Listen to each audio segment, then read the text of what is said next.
Good evening. Good evening, everyone. Good evening. Could I have your attention, please? The time is now 7 p.m. This meeting of the Finance Committee is called to order on Tuesday, September 2nd, 2025. Want to remind everybody that this meeting is being taped by WCTV, and we appreciate that very much. We'll start with the roll call. Mary Ann Galezzo. Here. Andy Levine, excused. Chris Diorio. Here. John Doherty, excused. Brad Jackson. Here. Joe Lovino. Here. Anthony Nelson. Here. And Scott Neville. Here. And myself, Teresa Manganelli. I would also like to remind everybody, as we prepare to open the meeting for the public hearing, we will be limiting comments to 5 minutes. So keep that in mind, please.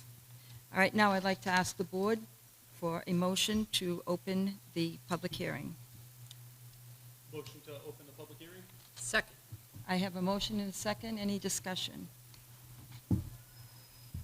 All those in favor? Aye. Aye, it's unanimous. I'd like to invite our town manager, Eric Slagle, to introduce the public hearing comments. Thank you very much, Madam Chair. As members of the Finance Committee are aware, we're here to discuss a special town meeting scheduled for September 13th. Wilmington High School and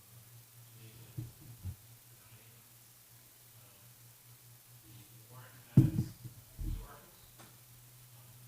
The first article is thanks. This will be better. The first article is a motion to hear a report of the school building committee, which that's a kind of a typical article. We'll be presenting a presentation that we'll show her tonight, and that will be the result of article number 1. Article number 2 is the article to vote to approve the borrowing for the proposed new elementary school at the site of the north. The total cost of the school is approximately $173 million. As we'll talk during the presentation, the vote would authorize the town to borrow the funds that aren't included in the grant from the state and the $15 million that we're proposing to be taken from capital stabilization, which we'll all discuss as part of this project. And that leaves us to the number at the bottom of that vote, which is the remainder after the $15 million was taken out of capital stabilization. It's important to note, however, that the actual borrowing will be approximately $62 million less because that's the grant from the MSBA. But this is how we're required to have the votes drafted by regulations. So to start, I want to start with the presentation. So first, we're going to go through and talk a little about the agenda. So we're going to do introductions of the project team. We'll talk a little bit about the MSBA projects and schedule for folks either in the audience or at home who aren't familiar with it. We'll talk a little bit about the big picture with respect to the elementary school situation in town, the project need from both a physical and educational standpoint. We'll do a schematic design update, and then we'll discuss the project cost. Thank you. So first, introductions. So the town of Wilmington and the school committee have partnered with the MSBA to pursue this pre-K through 5 elementary school project. The school building committee, referred to as the SBC, continues to work with our project team. In the most recent phase, schematic design, we voted to move forward with a construction manager at risk project delivery method. This means we bring on the construction manager prior to the final design so that construction manager can participate with the designer in the parts of that design and be on board with the total costs that come out of the end of the design process. We procured in the fall Fontaine Brothers as project construction manager, in February. And we've also selected Left Field as the OPM to move forward to the next phase of the project, of course, with Doran Whittier, who's been our designer and architect from the onset of the project. The process. The MSP process is an eight phase process. We are currently in phase 5. So we got invited into the MSP eligibility period. That was back in 2021. We set up the project team in phase 2. We did a feasibility study in phase 3. And then the last phase that we just finished up was schematic design, which is approximately 30% design. Now the next phase that we're in now is the project funding agreement. So in June, the MSBA voted to approve funding on June 18th. So that was the date at which they approved our proposed project and authorized a grant of the approximately $62 million. And the next part of the project funding phase is the two town meeting votes, the two town votes. The town meeting vote on the borrowing on September 13th, and then the town debt exclusion vote on September 16th.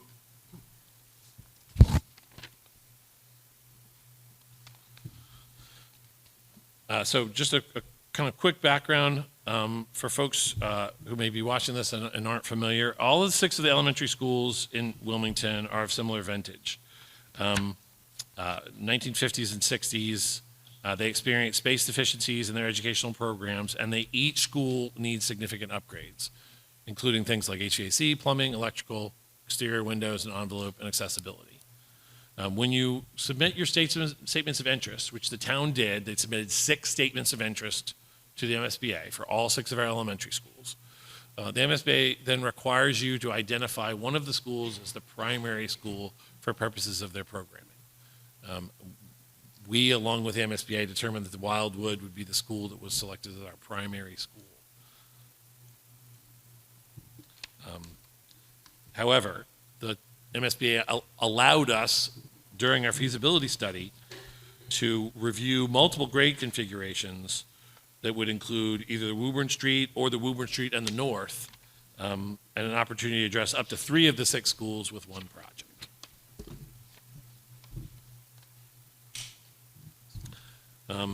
So this is a little bit of a closer look at the MSBA process. So we started out with 18 concepts on 4 sites. At that time, in the preliminary design program, there was an initial cost estimate for those 18 concepts. Out of that phase, we shortlisted options, went from 18 down to 9. Those are 9 concepts on 3 separate sites. During that preferred schematic report, there was another cost estimate that was done to try to provide the town with a range of what these costs would be. And then last fall, we went from the 9 concepts to the one preferred option, which was the pre-K through 5 new construction on the site of the North Intermediate School. That generated that once we picked the select option, there was the 3rd cost estimate, which was eventually honed down to our submission to the MSBA on what's called a 3011 form, which that's the detailed number that came up with the $173 million total project cost.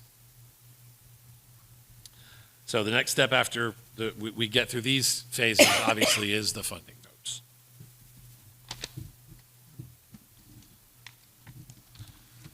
So we want to take a step back and talk a little bit about the big picture in Wilmington. Our district, with a high school, a middle school, and 6 elementary schools, divided into 2 basic groups, one group on the west and one group on the north. As part of the project that we're in, the MSBA allowed us to look at all the schools on the north to determine whether consolidation made sense for the district.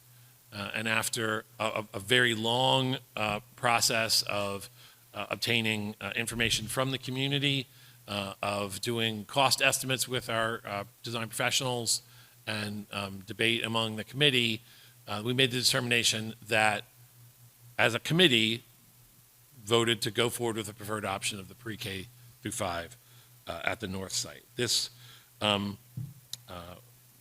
meant that we were eliminating transitions from 3 different schools before getting to middle school. It meant that we would have a modern facility for half of the elementary school students as soon as possible. It allowed us to further the educational goals of the district as quickly as we could for our elementary school cohort. So the next question obviously is begged is, what about the West? So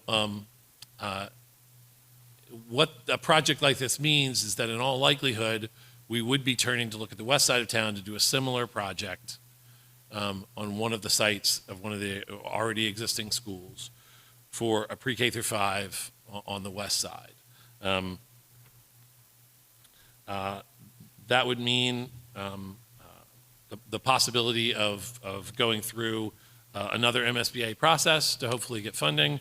And one of the major benefits is, given the timing, I believe the town would be able to do this without a tax increase, hopefully, by leveraging funds that we're currently spending on our outstanding pension assessment to be able to put towards a new school in the mid-2030s range. The project need.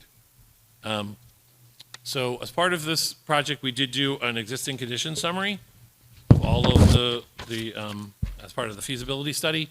So you can see, this is just kind of highlights some of the various issues that were found at the existing schools.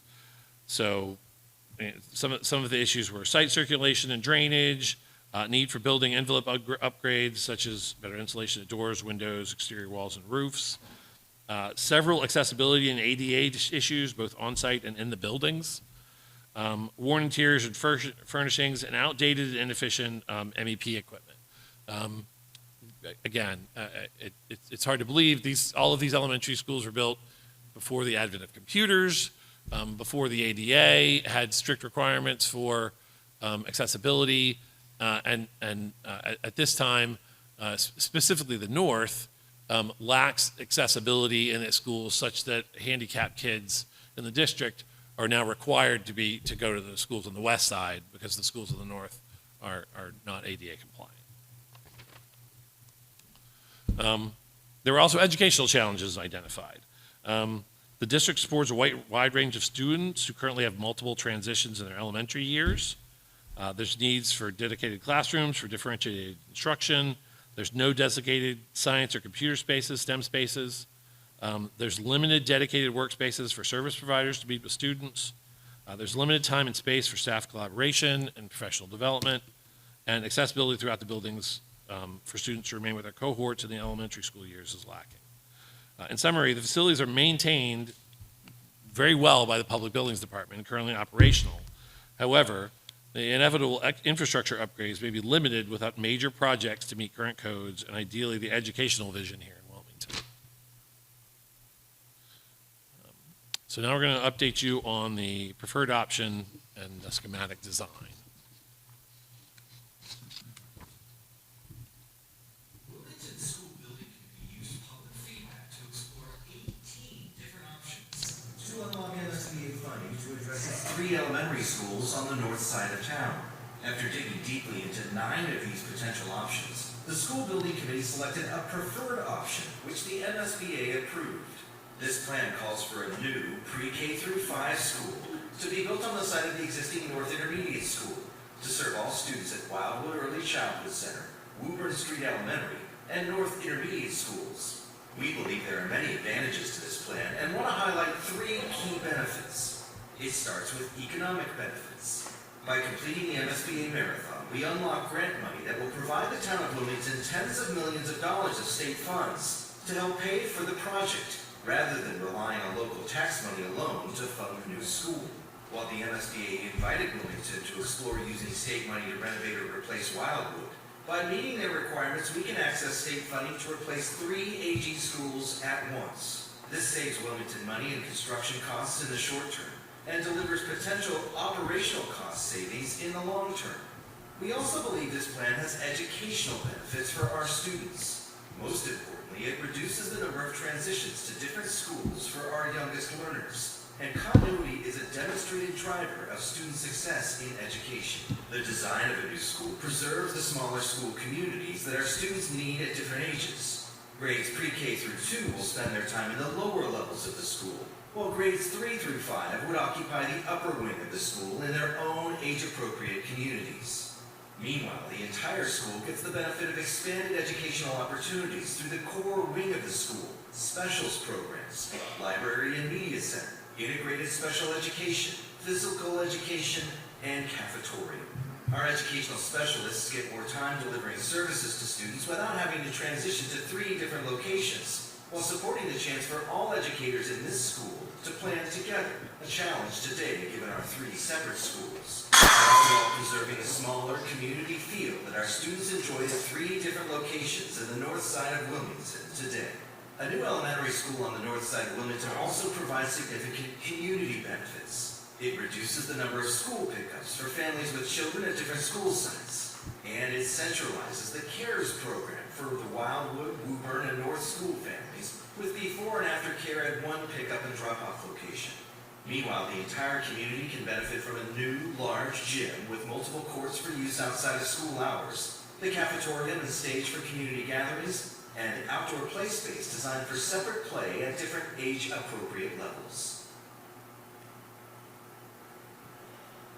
So this is a site designed for the proposed school. It was refined during schematic design based on site investigation results and working group comments received from municipal departments, site landscaping, sustainability, work with abutters, and district leadership teams. A new pre-K through 5 school is located on the existing fields. This improves the sight lines in the site. It allows the existing North Intermediate School to remain open during construction.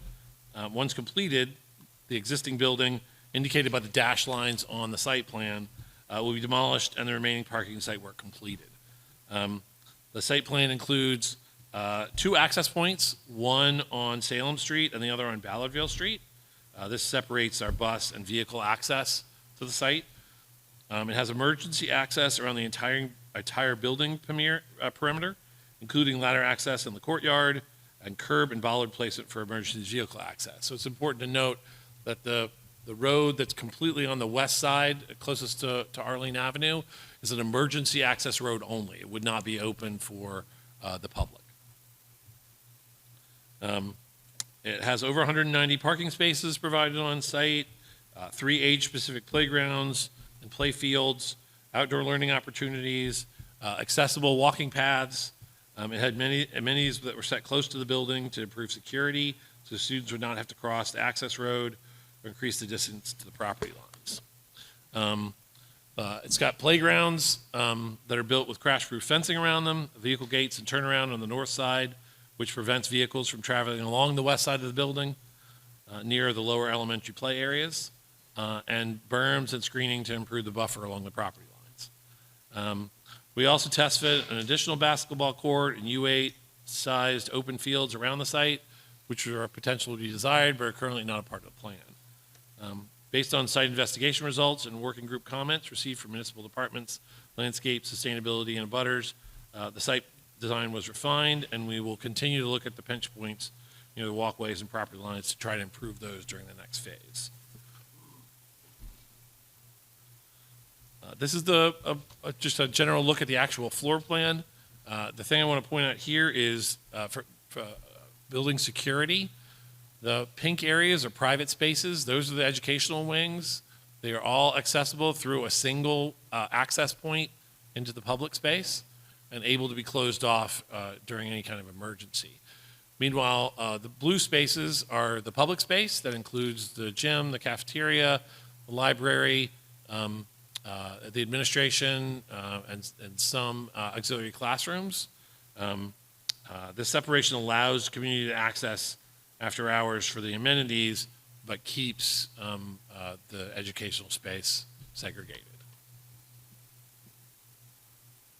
So our sustainability goals. So currently, the building is planned and will receive a LEED Silver minimum, and our goal is to receive a LEED Gold. For purposes of funding, we actually got extra bonus points from the MSBA because of the sustainability of the building. That delta with those bonus points adds up to a little bit more than $4.5 million. So we received an extra $4.5 million because of the sustainability of the building. This is an all-electric building, as is required by the current energy code. This will, the LEED certification indicates this is a sustainable building, so it'll be consuming less energy, improve water efficiency, and improve indoor environmental quality.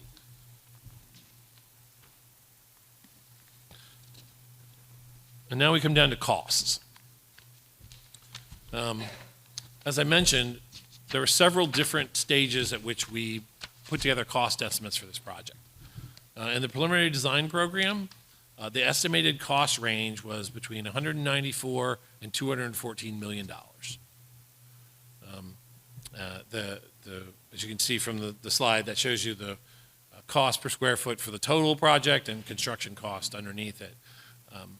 As we moved to a preferred schematic report and the building started to get come more into shape, as you can see, the estimated project cost range went down between 177 and 196 million.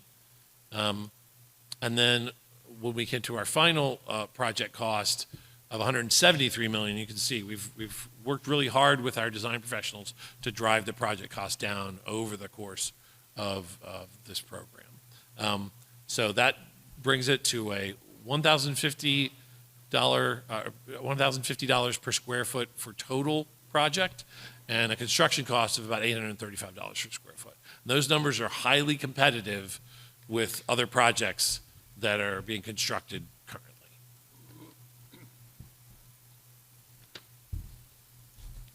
Here is the project scope and budget for a new elementary school under the MSBA process. The total project budget is approximately $173.2 million. This includes careful contingency planning for rising costs and demolition of the existing building on the North Intermediate site. If approved at town meeting on September 13th and in a town election on September 16th, the MSBA would contribute about $62 million to this budget, or about 35% of the total project cost. The town recently proposed $15 million from its stabilization fund to assist with Wilmington's share of the budget, bringing the amount to be financed to approximately $96 million. Here's how we propose to pay for our portion, which will require voters' approval in a town election on September 16th. A debt exclusion, which means the tax increase is temporary and expires once the bond is paid off. A 30-year bond using a conservative interest rate of 4.5%. that amounts to about $422 of additional property taxes on a $703,000 home, the average single-family assessed home in Wilmington. That amounts to about $35 added to a monthly mortgage payment. This is a fixed amount until the bond is repaid. So just to kind of go over that slide a little bit, because I know that for a lot of people, this is where the rubber meets the road for this project.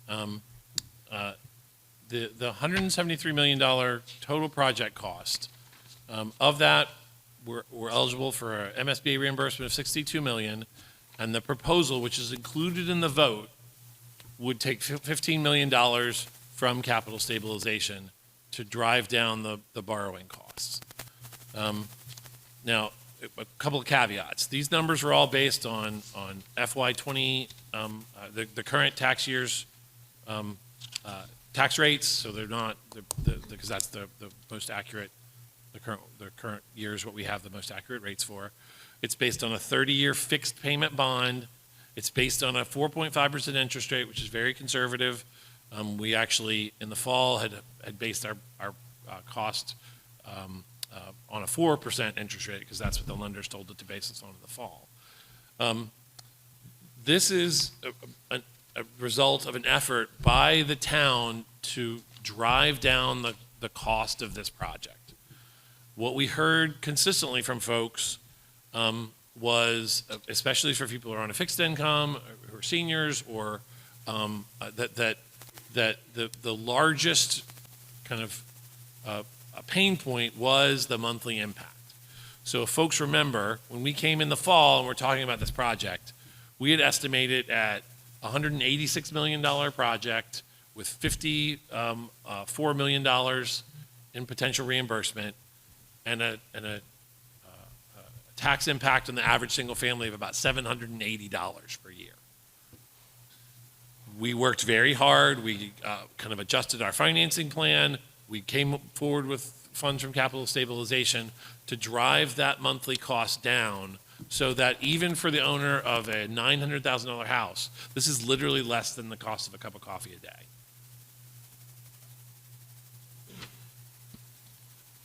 I also wanted kind of to address the idea about the cost of this building.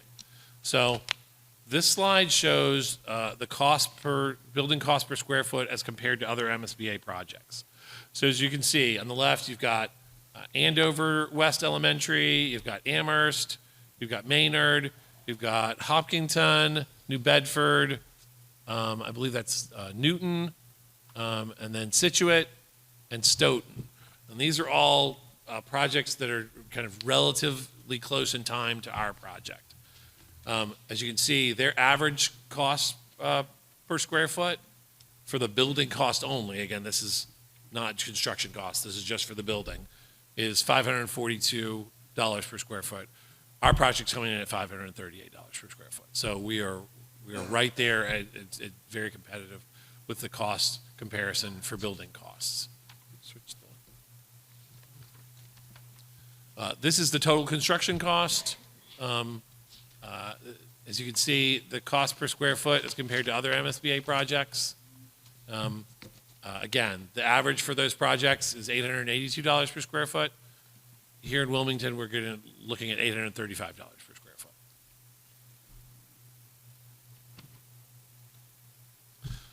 Kind of more importantly, I think for the folks in Wilmington, this is the average tax impact for schools that have been done in the area kind of recently.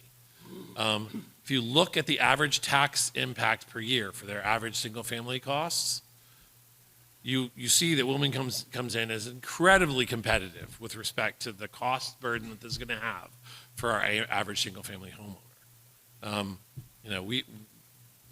We have lots of different projects here with costs that are significantly exceeding what we are asking from the taxpayers with this debt exclusion. So we believe we've done a really good job in both driving the cost down and working on our financing to make this really competitive and have as minimal impact on the taxpayer as possible. In order to unlock MSBA funding, the new elementary school project now requires approval at town meeting on September 13th and in a town election on September 16th. The project requires a 2/3 majority at town meeting to approve the project and a simple majority at town election to approve the funding. It must reach each of these thresholds to move forward. If it does pass, the new elementary school will go through final design and construction with the goal of cutting the ribbon and occupying the new school in the fall of 2028. If the project is not approved, Wilmington has just 10 business days to submit a plan to the MSBA to remedy the failed vote. The town may only schedule another vote with the MSBA's approval. Otherwise, the MSBA's involvement would cease, and any future MSBA involvement on a future project would require the filing of a new statement of interest by Wilmington. We would go back to the beginning of the process if and when the MSBA accepts us back into the program, which has historically been a 5 to 10 year process. Without the MSBA, Wilmington will have to address the repair and renovation of 3 elementary schools through its regular capital improvement process, where our taxpayers pay the full cost. We estimate that cost at $26.6 to $40.1 million for each elementary school, or an average of $32.4 million per school. 100% of these expenses would have to be paid with local tax dollars. The cost of maintaining 3 aging elementary schools would continue to rise, and we would continue to lack the new program space to provide educational supports in these 3 schools. In many cases, the repair, renovation cost, and update to code requirements to older school buildings can often approach or even exceed a town's contribution to a new building under MSBA funding. So this provides some information to folks who about what would happen with respect to a vote that fails. So these are the projects that have gotten back into the MSBA pipeline after a failed vote. So the average time to return to PSBA, which is Project Scope and Budget Agreement, after a failed vote is over 7 years. And the average time to start construction after a failed vote is over 8 years. To kind of put that in perspective, we are working on estimated construction cost increases of between 4% and 5% per year. So if we were average and got back in 7 years, we'd be looking at, 25 to 35% increase in cost for the same project. It would likely mean that even a smaller project could end up costing as much or more than the project we have proposed right now. The educational impacts of a failed vote. The Wildwood School has challenges. That community is currently split between the 2 buildings. The inefficiency of district resources with specialists having to move around multiple buildings. The delay in adding STEM classes at an elementary school level. And in fact, there would be impact on the middle and the west because they would be put kind of down the list on work being done to any other schools on the west side or the middle school or the high school. There's the need for ongoing closures and renovations to address mechanical issues, increased disruption. It's important for folks to understand that right now, we have approximately 8 weeks every summer to perform capital projects on these schools. From the time the school department turns the schools over to our public buildings department to the time we have to give them back to the schools so they can get the teachers in to start their programming. 8 weeks is not a lot of time to do capital projects. It is certainly not enough time to do significant renovations to a school building. So if we wanted to do renovations to these buildings, we would have to think of alternate methods in order to be able to do that work, whether that be temporary classrooms or other alternatives that would increase the cost of these projects for the town. In addition, we have what I think folks in town refer to as the new middle school, which I think is actually a middle-aged middle school. That, as scary as it likes to seem, is probably approaching its midlife. And in 25 to 30 years, the town is going to have to make a determination about whether they want to do a gut renovation of that school or build another middle school. We have that time to deal with 6 elementary schools. That's not a lot of time when you break it down to deal with that many schools.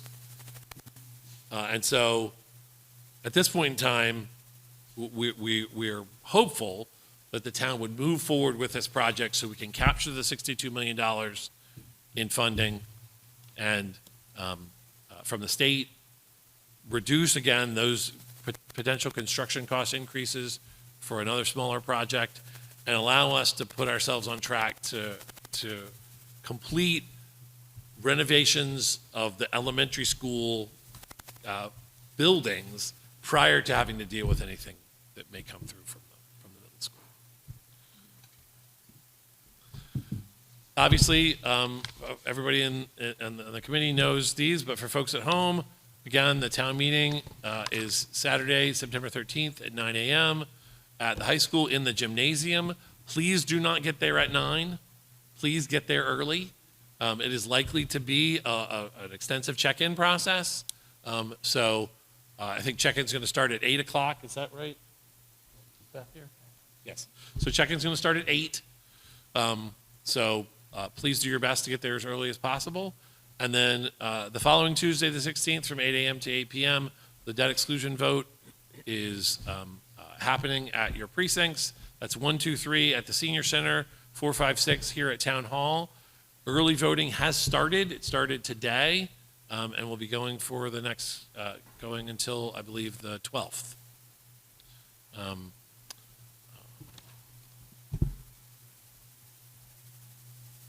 that concludes the presentation. Thank you very much for your time. Thank you, Mr. Slagle. That was very informative. We'll now entertain any public comments. Do you want to do questions first? Okay, well, we have a member of the Finance Committee that would like to speak. Go ahead. Okay. So, when talking with residents about this project, one of the most common questions I get is, what are we going to do with the Wildwood and Woober Street sites?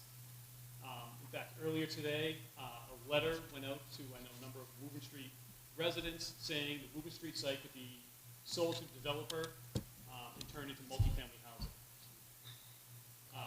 So I know there's a building reuse committee that will go through these buildings, and you might not have any set plans, but can you walk through the process of what happens with these buildings after the community, and do you have anything that you know definitely is not going to go on these sites? Yeah, so thank you very much for that question. So the way the process would work is at a certain point, the school department, the school committee, would turn those buildings back over to the town when and if this project gets approved. Once those buildings have been turned back over to the town, again, with the Wildwood, it would probably be relatively soon because it's vacant right now. With the Woburn Street, it would probably be shortly after the new school is open. There would be an assessment by the town as to what would be done with those schools. Ultimately, in order for a project to happen where those buildings would either be leased or sold, the town manager would have to declare them surplus. I have no intention of doing that. There's no intention of allowing any kind of private development on either one of those sites. I firmly believe that we will have municipal uses for both of those sites, both the Woburn Street and the Wildwood, and they will remain as municipal properties going forward. Ask a follow-up? That is solely your discretion? To declare a property surplus is solely within the discretion of the town manager. Yes. Declared surplus, okay. Yeah. So the select board would have a vote as to whether to attempt to do something with the properties, but absent the declaration of surplus by the town manager, they wouldn't be able to be sold or divested by the town. And if it was deemed surplus and the select board agreed that, it can't be sold, does that then come to a town meeting vote? It would have to come to a town meeting vote to divest itself of the town. I'll be honest, at this point in time, we have tentative plans for those properties already. I mean, I would imagine that the Woburn Street is going to remain recreational fields, and I would imagine that the Wildwood is likely, as has already been expressed in the reuse committee, the cemetery department has expressed an interest in having the Wildwood to expand their cemetery space. And so if we have municipal uses for those buildings, we're never going to even entertain the possibility of putting them out in the open To be clear, the town manager would have to declare it surplus. The select board would have to say, yes, surplus, sell it. Then the entire town would have to vote to agree to sell it. Correct. Okay, so it would be, all three of those things would have to occur. Correct. Okay. Thank you. I think it's important for people to understand that it's not just, we're going to sell it next week because the town manager wants to. The board of selectmen have a say, then the entire town has a say as well. And the town council just reminded me, it's actually a 2/3 vote at town meeting. So it's not even a majority vote. It would have to be 2/3 vote. Thank you. For the special town meeting on the 13th, what will prevent us from starting at 9 o'clock? What would prevent us from starting at 9 Yes. o'clock in the morning? Yes. I know a lot of people are concerned about this meeting going long, so starting at 9 o'clock is very important for most people, so what will prevent us from doing that? If people are showing up at 9 or later. So we anticipate that this is going to be a well-attended meeting. The clerk's office has worked incredibly well with the moderator to try and set up kind of appropriate parking spaces. There's going to be a shuttle bus that will be bringing folks in. We have off-site childcare by the CARES program. We will have there's a family-friendly room in the building. We are working our best as a town to try to cover all eventualities. It does require folks to show up and get signed in. And so I think the pinch point is going to be getting everybody who's coming to the site signed in and logged in with the clerk's office so that they can participate. Okay. So traffic's an obvious concern for a lot of people. My parents live in the Arlene Ave neighborhood, so I'm well aware of the design and traffic issues at Middlesex and High Street, at Salem Street and Middlesex. So what is the plan to address any increase in traffic flow, and what is the timeline for those improvements? So it's a good question. So what has happened thus far is we've had a preliminary traffic study done by Niche Engineering, who was a sub-consultant of Dorn Whittier as part of this project. If the project gets approved, there will be a full traffic study done by Niche Engineering as part of the finishing up the design phase. The preliminary traffic study has already been reviewed and vetted by Jamie McGaldy, who's our DPW director, and Paul Looney, who's the town engineer. They provided feedback and comments to the folks who did the traffic study. Our goal would be so generally speaking, a traffic study comes with both short-term workarounds and then longer-term solutions to traffic. The goal would be to, as quickly as possible, implement the short-term workarounds to allow the traffic to be eased as much as possible, while pursuing as part of the capital plan both kind of design and then obviously implementation funds for the long-term solution. The town is aware that these intersections are in need of help, especially the one at Salem and Middlesex. And so this isn't a matter of having to spend money that we wouldn't have to spend. This is already on the town's list of challenging intersections. The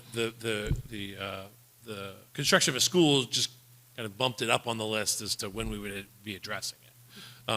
So we can't make a promise that everything's going to be done by the time school opens, but the goal would be to definitely have all the short-term work in as quickly as possible, and then be as far along with construction as is reasonably possible as quickly as possible.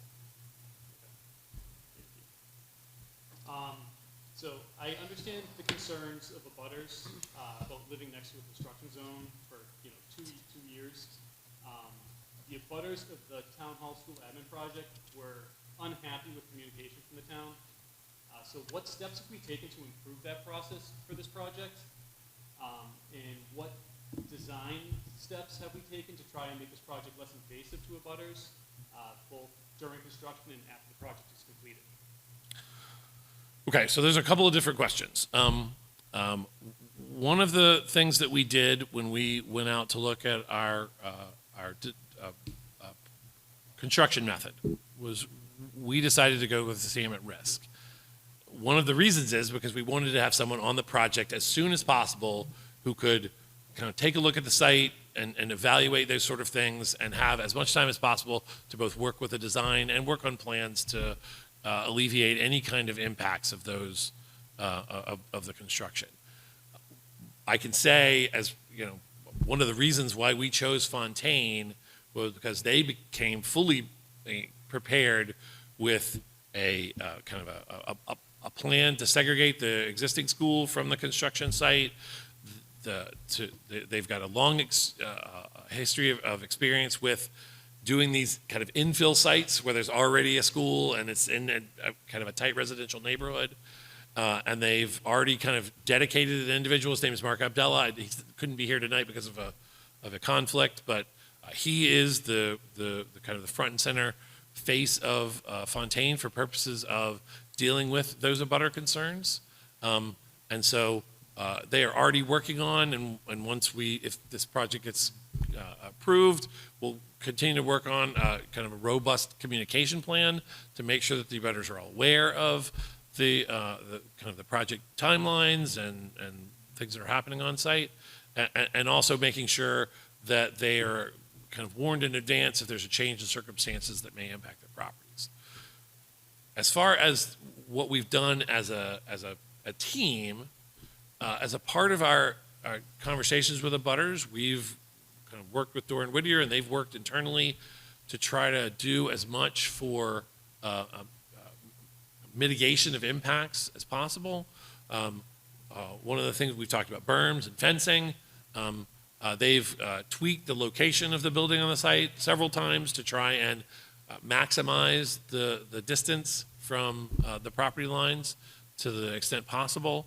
One of the things they do in the next phase is they've talked to the abutters, and this is already kind of public knowledge. The abutters are aware this is going to be happening.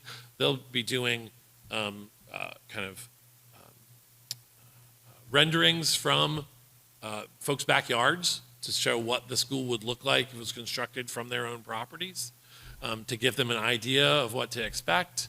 And we've pledged to continue to have conversation with the abutters to try and mitigate the impacts, both of the construction itself and of the school being located on that site. Thank you. You mentioned about the statement of interest in talking about consolidation. I believe Dr. Brand also talked about school consolidation at the November 2022 town meeting, where we voted to enter into the program. Do we know how long you've been talking about school consolidation in Wilmington for the elementary schools? Is there? So I know that it was something that was discussed as part of the master plan, Right, yeah. the facilities master plan. They were looking at consolidation and kind of in general, and specifically, I think they were talking about possibly a pre-K through 2 as part of their kind of first blush at a consolidation plan. That was back in 2018, I think that was published. Yep. But I would imagine that wasn't the first time it came up. Obviously, the schools had been thinking about it, or else it wouldn't have shown up in that master plan when the conversation. Okay, thank you. How many, or do we have, how many community-wide mailers we send out to people about this project? And we did send a survey about this project to the entire community, is that correct? Yes, so there was, so we sent out multiple mailers with water bills. Those went out 3 or 4 times. We sent back in September, when the committee decided to extend our deadline for making a decision on the preferred option by about 6 weeks. One of the goals was to do a full mailing. So a full mailing went out in September of 2024 to every resident in town. That included a link to the survey that you've mentioned. That survey was also put out on the website, was put out in social media, was heavily pushed at the Fun on the 4th, and I believe, and then was at Fall Fest. That was kind of heavily pushed for that, and we've continued to try to make sure that we're keeping folks informed as much as possible as we go through the process. But those are the town-wide things that we did. Thank you. Expand on that, Mr. Neville, if I may. I know you talked specifically about mailers, but I wanted to just also accentuate the fact that we had 7 community forums. We had over 60 public meetings, and the committee has met for a period of multiple years. Those sessions have all been advertised, posted, agendas posted. We have a decorated website, a school project website through the Wilmington Public Schools. We've done cross links to the town website as well. We've had some joint meetings with this finance committee. We've gone before the select board. We've invited the school committee. We have gone out to the senior center twice, most recently. This was all fact-based information. This was not a yes campaign. This was about the merits of the project, who our design team partners were and are, and talking about the evolution of this project. It was to put credible information out to the public so people could make an informed decision. In addition, we also had information in print through the Wilmington Town Crier. The town manager has done an extensive set of interviews with WCTV. There have been various media outlets that have picked up this project. He has recently done an interview with the Apple. He has been on WCTV more than once. And we have received a series of Q&A questions through the project website as well as through the town manager's office. We have made every effort to try and answer those questions. Quite frankly, if someone expresses an opinion, it's difficult to answer that question. People have the right to their opinion. We are at 30% design right now, so there are some answers to questions we simply don't have. We know that we want to do, a planting. We don't know exactly what that plant is and exactly where it's going to go in the ground, so that's just one basic example to share with you. So, I believe in summary, I've been part of this project for just over a year, and I feel that there has been a considerable effort on the part of everybody within town and school personnel, as well as the committee and all of the boards and committees at large to try and communicate to the public. So thank you for allowing me to extend those comments. Thank you. About the building itself, I know geothermal heating was reviewed as an option, but then we ruled it out and went with a different design. Can you talk about why that was ruled out? Yes. So when we first started looking at the sustainability questions about the building, geothermal was high on the list.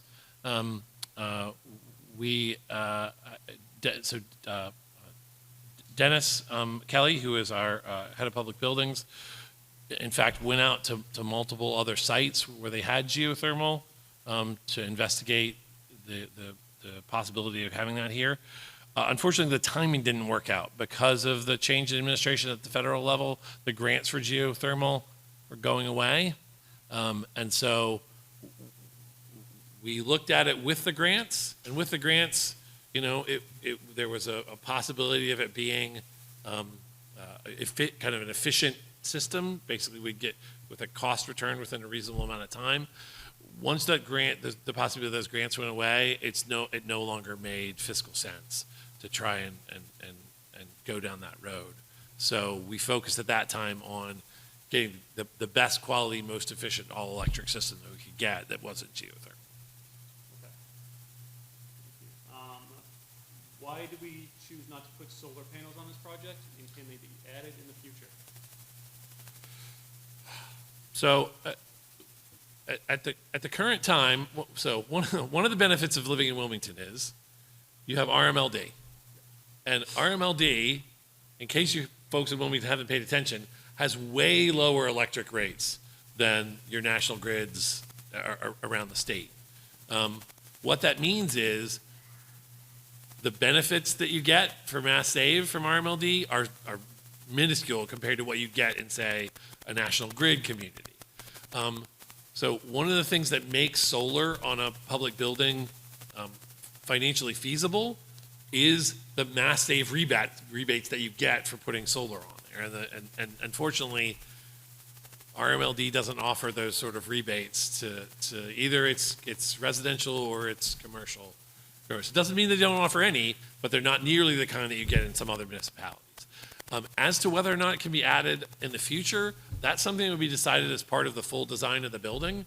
I think it's probably wise to set it up to be solar ready, because as we know, cycles change, and there may be a way that solar becomes incentivized again at either a state or federal level. It'd be great for the town to be ready to capitalize on those sorts of opportunities. Thank you. Yeah, and I would agree. I hope that we do design a building that is a potential for the future. With a much larger building footprint, more expansive playgrounds, a more well-laid-out traffic pattern, and an expanded parking lot, we're losing a lot of green space on this site. So can you talk about the green space that is remaining on this site? Sure. So if we could pull up the site plan. Sorry, yeah, I know it's got to pass a couple. So the current site plan, as folks can see right here, has some kind of dedicated athletic green space. So there's a U8 soccer field that's located on the east side of the camp of the property, next to the upper age playground. In addition, right now it shows two. Yeah, thanks, Ronnie. Right now it shows two dedicated basketball courts. One on the north side of the property, and one on the southeast next to the parking area. And then there are the three playgrounds. The older playground for the older kids, 3 through 5, is where Ronnie's pointing, right next to the soccer field. And then the two underage playgrounds are over on the west side of the building. In addition, there is space which, in theory, is about the size of two U8 fields along the southern entrance from Salem Street. So that green space exists and could be used for organized activities if the town decided, or could be left as, as undesignated fields. And then in the far north, there's several spots. One on the side next to the turnaround, over kind of by the Avalon building, and then one larger space that's undesignated north of the queuing line. So that's basically the kind of the green space that exists on the building. For purposes of the fields that we are losing, the town is working on plans to replicate that space. The select board very recently approved a master plan for the Textron fields. So right now there's a soccer field that the DPW folks have worked on really well and is in, I believe, condition right now to be used at a JV level. And there's also a smaller baseball diamond on that site. And so we are continuing to look at other ways to replicate lost field space. There may be some opportunities at the Woburn site, if that gets turned back over to the town, to reduce the building footage, that square footage, and turn that into another field space as well. But obviously that would be a future potential. Okay, thank you. You actually answered a few of my questions, so thank you for that. So there's a very small sliver of the site that's considered to be in a wooded swamp wetlands area, I believe. It's like a very small area. But the town sits within both the Shawshene River and the Ipswich River watersheds. So water is always concerned. How will we deal with water mitigation on this site? So every construction site, specifically, especially ones these large, are required to have stormwater water management systems. So the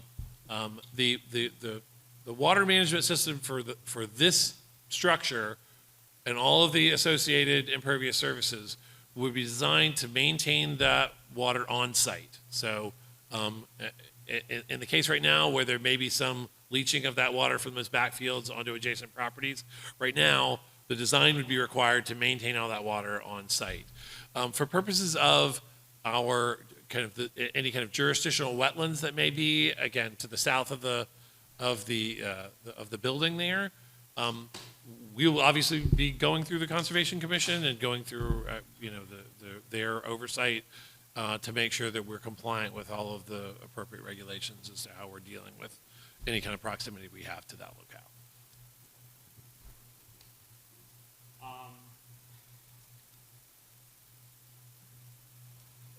MSBA reimbursements. They have reimbursable and non-reimbursable costs. Can you tell us what makes up a large portion of the non-reimbursable costs that we see in this plan? Yes. So the non-reimbursable costs are basically, there's basically two areas. The first is special ed spaces. So right now, the MSBA does not reimburse for any special ed space at any elementary school. That is a policy determination at the MSBA. They allow each district to make their own determinations as to how they want to fund and design special ed spaces in their schools.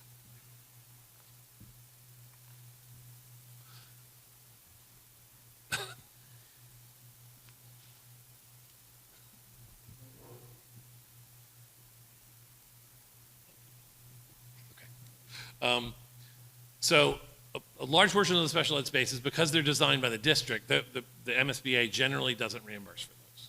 So in Wilmington,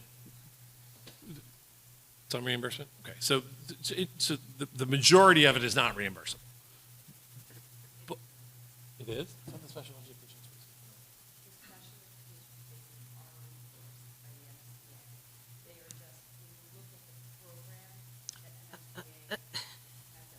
They can't, I think they can hear you. The out of, could you come to the mic, please? And please identify yourself.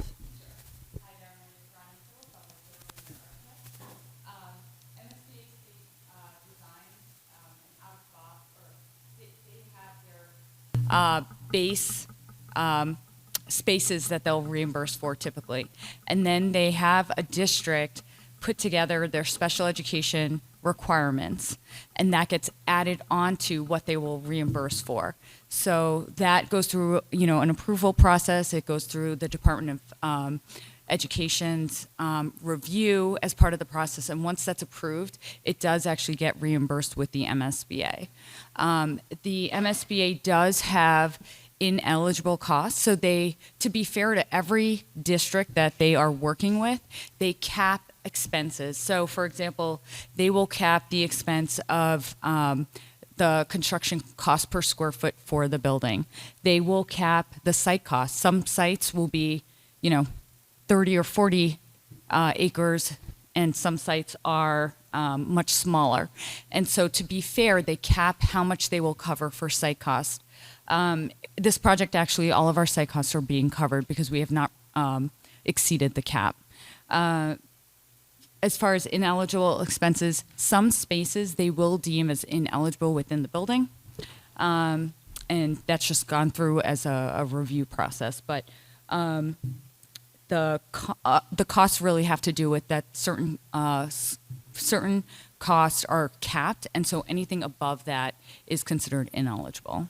If that makes sense. Thank you. So you answered a few. I did have a question about the site work costs. So thank you. You answered that.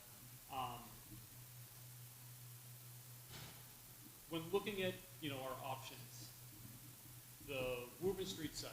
So I grew up sledding there. I'm well aware of the hill that goes down there. Did site work costs ever come up as a reason for why that wasn't an optimal location? Yeah, so there were two kind of main drivers of that site that made it not an optimal location. The first was, as you noticed, the slope. So the preliminary cost estimate for retaining walls alone was about $3.5 million. That would, in all likelihood, exceed the site cost that MSBA was willing to reimburse for and would be borne by the town.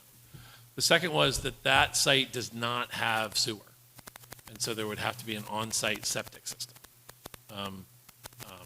And so, as anybody who has septic understands, you're buying failure. Basically, the question is how long it lasts, and the cost of the construction that septic would be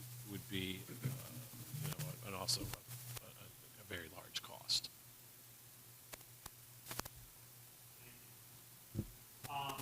So I've heard a lot of residents talk about how we're paying for too many building projects in town. We're adding this on top of the senior center and the town hall school admin buildings, saying it's too much of a burden. When we were voting on those projects, we were told by multiple town leaders that those projects were paid for out of the operating budget and new growth, which, tax revenue from any new buildings in town, would cover for those projects. So in 2023, the town had $2.5 million in new growth. In 24, it was 3.6 million. In 2025, we're estimating 4.6 million in new growth. Does that revenue from new growth cover the loan payments on those buildings?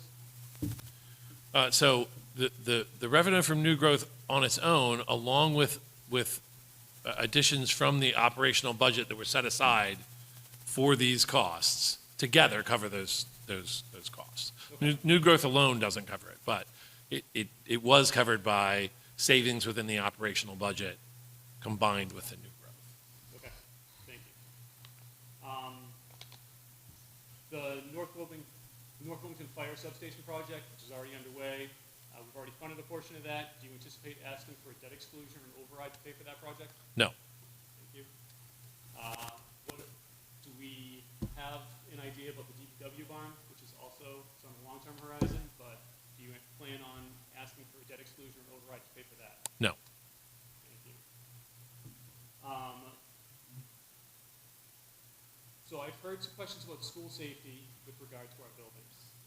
When designing the new school, there were concerns about the open aspect of the cafeteria windows. I believe we dropped the overhang down to the cafeteria and we actually raised the wall up a little bit to make it feel less open. There was also discussion about ballistic glass potentially being there. In this day and age, we're facing very different safety concerns than people considered when our current school buildings were being constructed. My kids now participate in Alex drills multiple times a year. And for anyone unfamiliar, in Alex drills, when kids practice hiding and remaining quiet in case of an intruder coming into the school. Can you talk about the increased safety features that this building will bring with both fire safety and safety from an attack or an intruder? Sure, and obviously I don't want to get into specific details because those remain kind of confidential. We don't release security details about our elementary schools. But I can say that this school is being designed with the height of child safety in mind. So that includes making sure that you have limited points of entry, that the points of egress are egress only and not entry. So if you look at this site plan here, you see there are a bunch of different red arrows on the building. The vast majority of those are exit-only doors. So in the event of an emergency, for either fire or some other emergency, there's multiple points of egress out, but the only point of egress in is going to be through what is a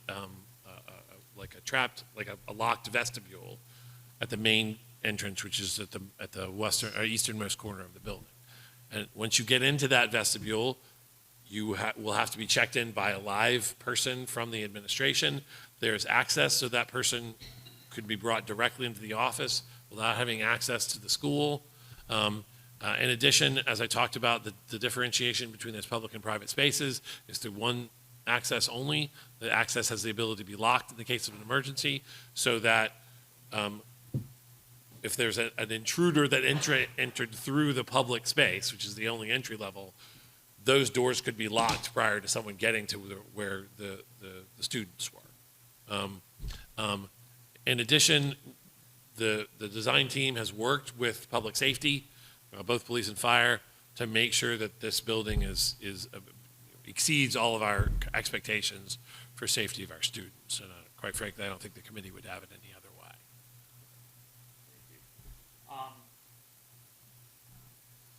Along those, I mean, you don't want to get into details, obviously.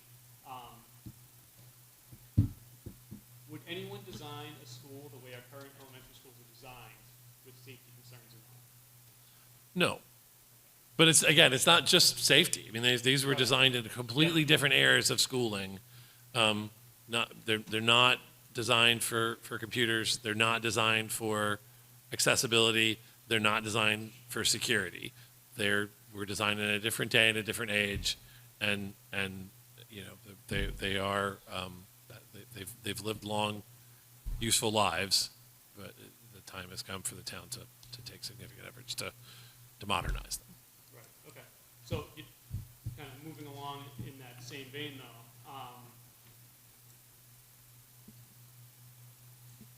You talked about special education spaces and the need for them. You you mentioned how our buildings currently were designed before ADA was a thing for our elementary schools. Special education spaces, were those thought of when these buildings were constructed? Not originally. I mean, there's based on current kind of modern school expectations, all of the schools in town are undersized. The classrooms are generally undersized. They're not designed for specialists or pullouts, for dealing with kids who have IEPs or 504 plans. They're not designed to have differentiation within the classroom, where you try to keep kids of different tracks learning in one classroom. These spaces are not designed for that. So the core kind of educational requirements of a modern school district are not being met by or a struggle to be met by these spaces. And I will say, the teachers and the administration do the best they can, but that means sometimes they are having to repurpose spaces that were originally designed to be storage closets or not, for purposes they weren't designed for. Okay, thank you. So in part of my review for this, I was going through the facilities master plan, which I've gone through before, but I kind of dove more into it.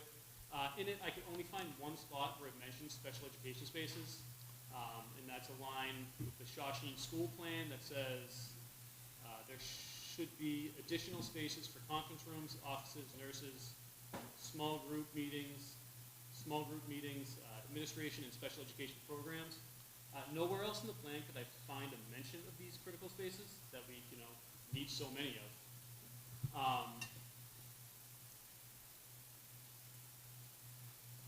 It does mention special education students a few times when it's talking about combining them with classroom numbers to calculate the space requirements. It has, in fact, has many calculations for how many students should attend the school, and it multiplies that by an MSBA standard square footage to get a size of, what our estimated size was. But when we were developing this plan, did we consider special education needs? Are you aware? So, I know you weren't here for that. Yeah, so not being around when the plan was developed, I would defer to the folks who were. I can't imagine that a school district in 2018 wasn't talking about special education because it's such a financial driver. Yeah. That being said, the realities from 2018 to post-COVID realities of special education are vastly different. The increase in 504 plans and IEPs post-COVID has been drastic. And so I think even an evaluation from as recent as 2018 would still not capture the full need for, I think that's the SPED instruction and SPED spaces that we are experiencing now. I believe MSBA requires that all kindergarten classrooms have bathrooms attached to them. Do we know if the plan considered that when it was developed? The facilities master plan? Yeah. I don't. Okay. I don't know. The reason why I'm asking these questions is not because I don't believe that plan doesn't have value. I think there are things that, when you're developing that plan, that we don't think of, we can't come up with for our estimates of what we need for that building, and that's why we have a school building committee that kind of goes into the design of the building to figure out what the need is. If you don't mind, I just want to spend a couple minutes talking about the costs that are outlined in the facilities master plan, because I think they're kind of important to the cost of this project.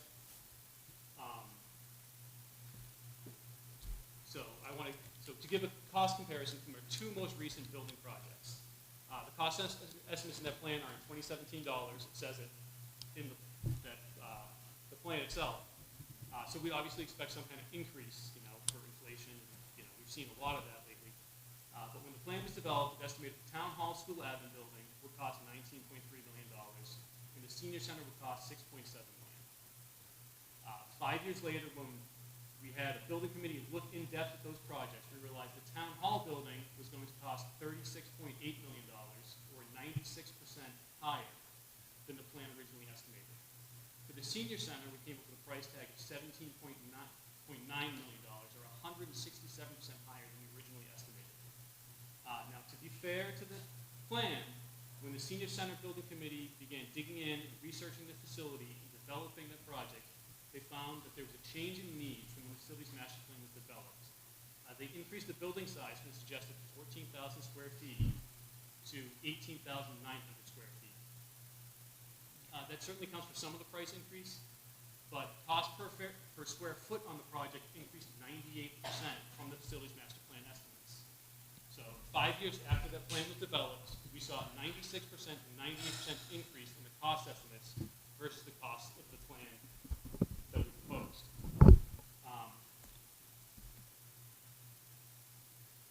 The plan also estimated Wilmington taxpayers would spend $98 million on school building projects in 2025.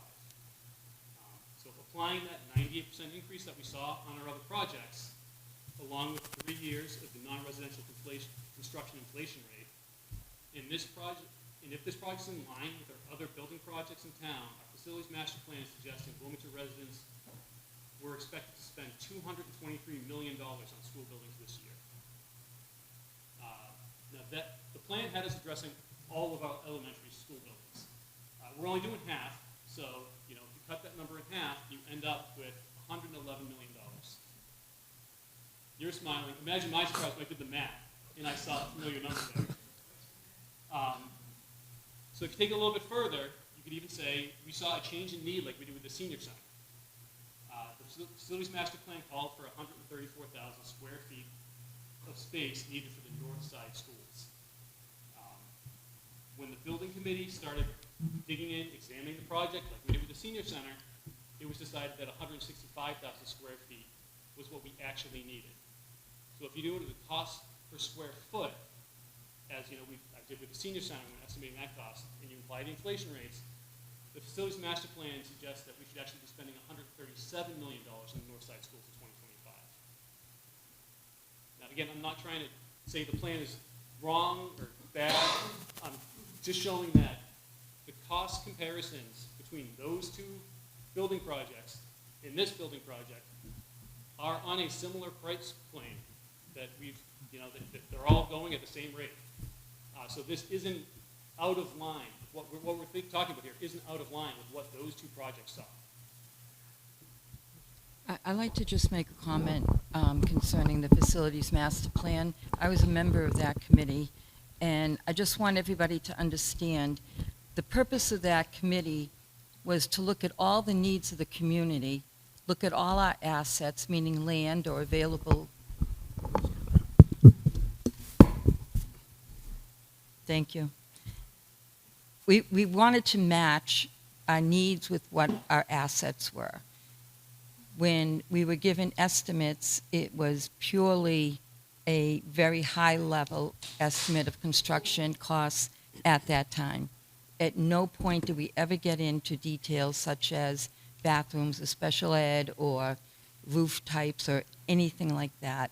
The facilities master plan is often referred to either in a very positive light or sometimes in a negative one. You have to understand what was going on at that time. It's a guide, it's not a Bible. So I just wanted to make that clear. Thank you. That's very helpful. Thank you.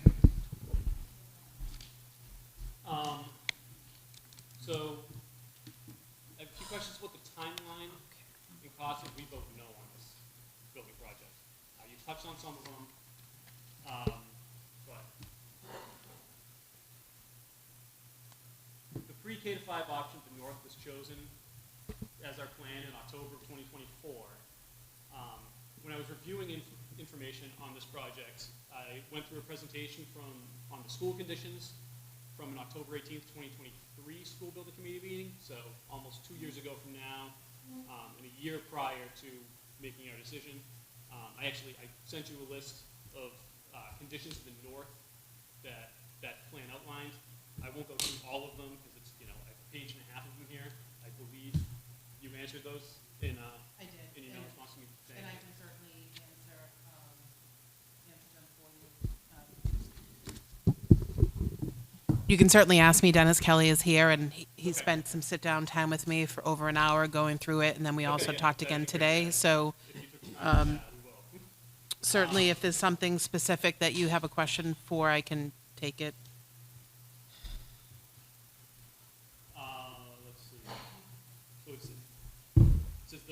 playground's not ADA compliant. So my question basically, I'll skip over this one. I won't continue on with this.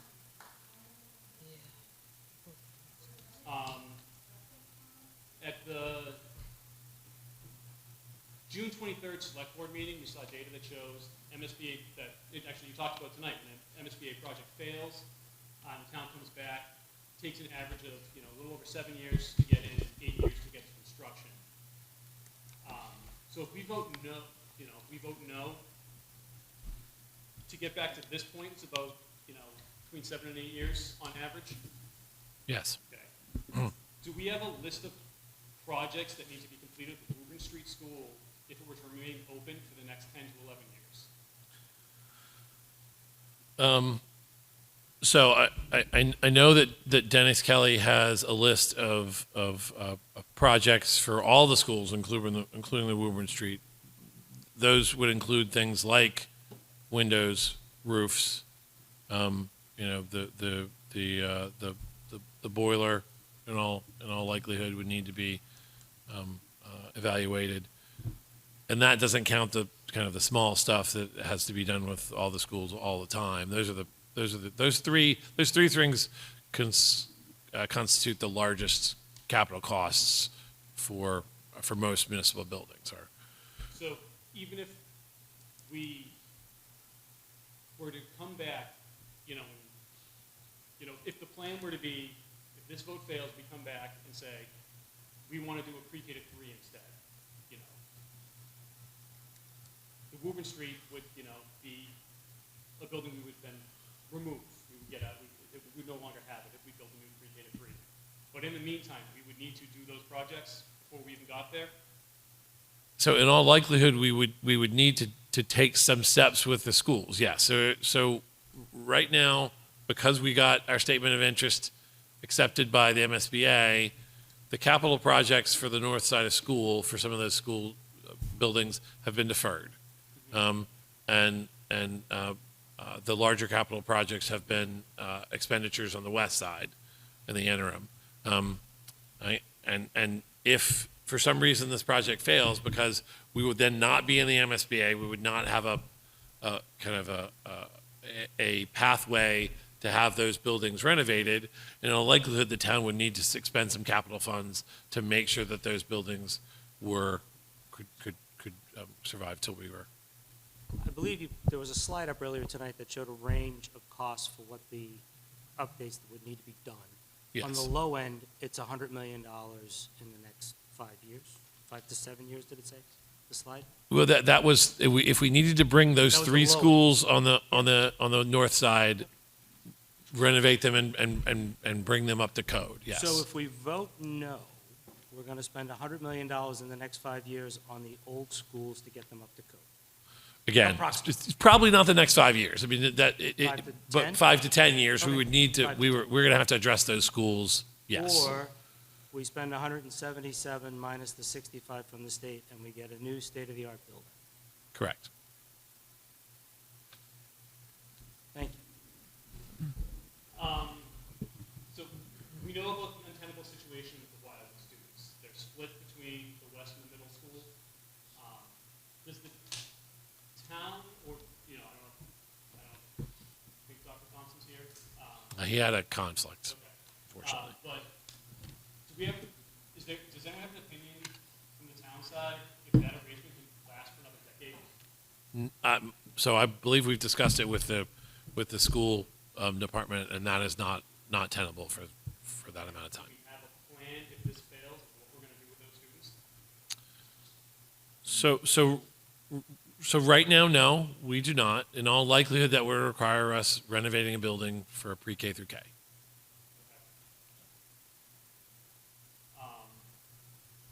So you've laid out expansive long-term building plan for our schools. A large part, as we talked about, is mirroring this on the west side of town. If this vote fails, does that put that plan in jeopardy? Yes. Yeah. So if this vote fails, we will have to do but because of the situation of the kids, of the Wildwood kids, we will have to look at a solution that gets them into a long-term situation faster than we would be able to probably get back into the MSBA program. That then means we will have done one school instead of three, and we're going to have to decide as a town how we want to expend the resources we have to try to deal with the rest of the schools. That would be a kind of a challenging thing to do, given that, again, the time we have between now and when the middle school is likely to need attention from the town because of the number of schools that we have to deal with. Yeah. Okay. So looking at the number of our surrounding communities, Tewksbury, Reading, North Reading, Andover, and North Andover, I found records of 28 different elementary school buildings. Wilmington and Tewksbury were the only two communities that didn't run either K to 5 or 1 to 5 for their towns. But looking at the age of 28 schools, considering renovations, Wilmington has the oldest, the second oldest, the third oldest, the fourth oldest, and the sixth oldest elementary schools. And I removed the Wildwood since we're not using that. That would be the oldest. So needless to say, we've fallen way behind our surrounding communities in the age of our elementary schools. The Beltwell is currently 64 years old, the West is 61, and Shashi is 55. So if this doesn't move forward, and if we, for some reason, decide to wait to get back in the MSP program for the north side and then get back into the west side, we're looking at 18 to 20 years minimum for addressing those west side schools. That puts them 18 years, would put them at 82, 79, and 73. Do you know of any communities around here who have elementary school buildings that are 70 plus years old? I do not. I would also say, kind of critically, that from the MSBA's perspective, they have shown an indication to work with districts that approve projects, because they are currently spending money on this feasibility study. There's state money that we are getting as a part of the process we've gone through now, and they, like most state agencies, don't like wasting money, and don't like sending money to districts that don't approve those projects. So we're much more likely to be able to do multiple projects with the MSBA if we show that we approve projects, which we did with the high school. So we have a successful high school project, and then not surprisingly, it wasn't very long before they let us back in because we had a successful high school project. I think that is a much more positive plan for success, is to have a successful project here, and then we lined up the timeline for another successful project on the west side, and we're much more likely, if we do it successfully, to have the MSBA approve us getting back into the system. I have one more thing here. Thank you to everyone for listening to my questions. I think everyone spent a lot of time on the project. I know you all have questions, so thank you for indulging me. I hope I answered or got questions that the audience had. But my last thing is, on October 8th, 2024, the school building committee voted on our preferred option. At the time, it was estimated the new pre-K to 3 school building, which was consideration at the time, was going to cost $139.3 million to build. Using the current non-residential construction inflation forecast of 4.4%, which you had mentioned, more high, the cost for pre-K to 3 school in 8 years, so if we exit the program and came back in with that option, would be $196 million. That's what the inflation rate tells us. That's above the current estimated cost of the pre-K to 5 building. And it doesn't address the North Intermediate School at all. So if you vote no, by the time we're back here, pre-K to 3 will be more expensive than pre-K to 5. That is one of my fears, yes. Thank you very much. I really appreciate it. I know you've answered some other questions that I didn't ask here, so thank you. I will go through those. I really appreciate it. Thank you. Thank you for indulging. Of course. Anybody else on the Finance Committee have any comments? Just a brief one from me. Go ahead. I have a pair, so why don't you take yours? All right. Thank you for being here tonight. So just indulge me for a second, because certainly not my expertise. but based on all the documents I read, there was I would say a significant deviation between the plan that was submitted and the MSBA guidelines.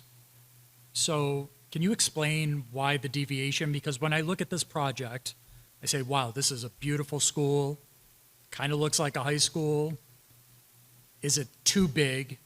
Are there too many bells and whistles? And when I look at a major deviation in square footage, as mentioned, my brain kind of goes there. So explain to me the deviation and why didn't we get closer to the minimum requirements for the MSBA to bring the cost down?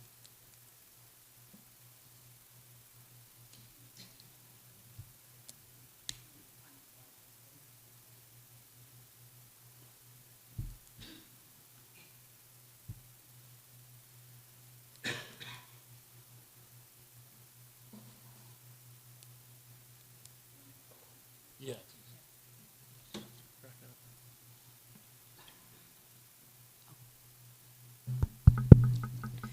Hi there, Ronnie Phillip, Durham here. So to help you to answer your question, this is the MSBA guidelines that you see in the third column. MSBA, through this process, has us go through the educational plan for the district. And it's developed as part of this project to look at the different options that are studied. And there are key categories that you see listed on the left-hand side. So core academic includes, for example, the classrooms themselves. Special education is a category that is very specific to every district, so that they have a very basic amount that, of square footage that's listed in that. And then the district would go through their programs that are very specific to the district and then add those in. Again, as I mentioned earlier, that then later gets approved by the DESE and then gets covered by the MSBA within the project. And then the different programs that you'll see, like art, PE, media center, all these categories, the MSBA has their guidelines, and then it gets adjusted based on the specific needs of the district. So typically what you see are the variations.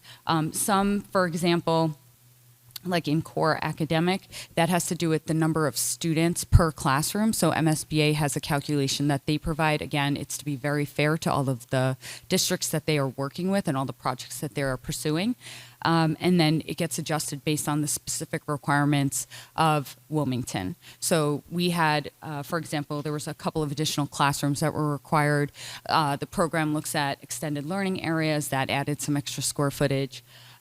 Teacher collaboration spaces, all of those spaces, you know, for example, get added into the program. MSBA then evaluates those and then considers what is eligible, and they may say, we will participate and make some of those spaces eligible, but we would, because it's going above and beyond, and it's very specific for this district, you know, the district would have to, or the town would have to pay for some of it, so then they may split the cost, for example.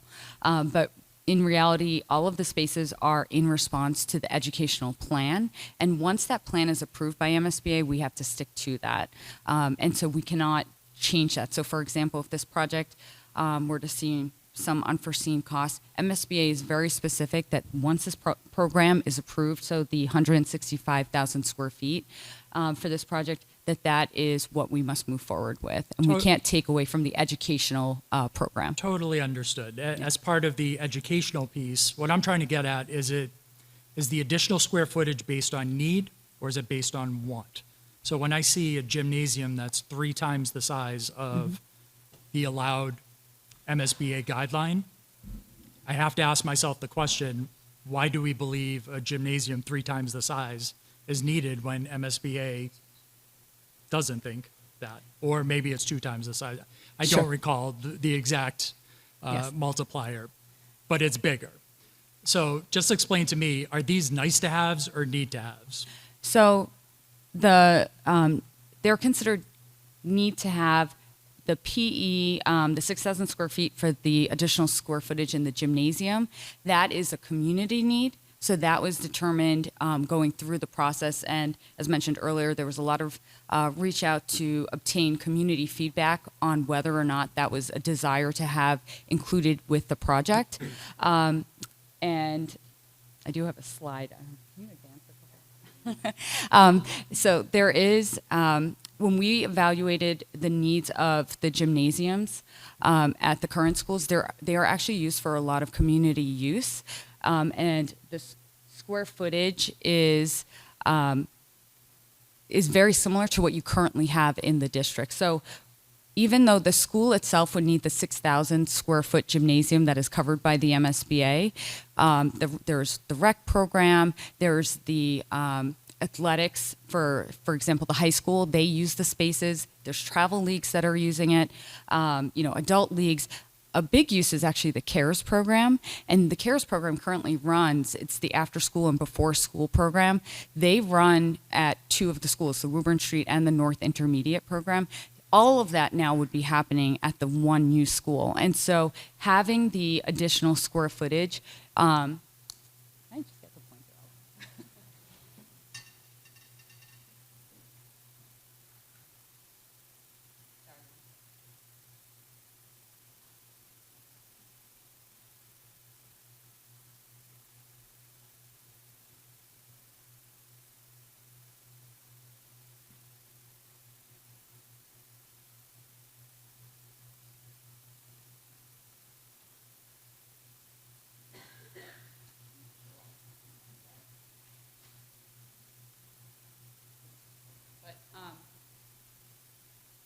But at the end of the day, it had to do with our evaluation of the needs. And we met with the athletic director, we met with the rec department to confirm whether or not it was actually needed to have some additional square footage. And just the way that the programs are run, it allows for multiple stations, and it allows for multiple use at the same time with the size.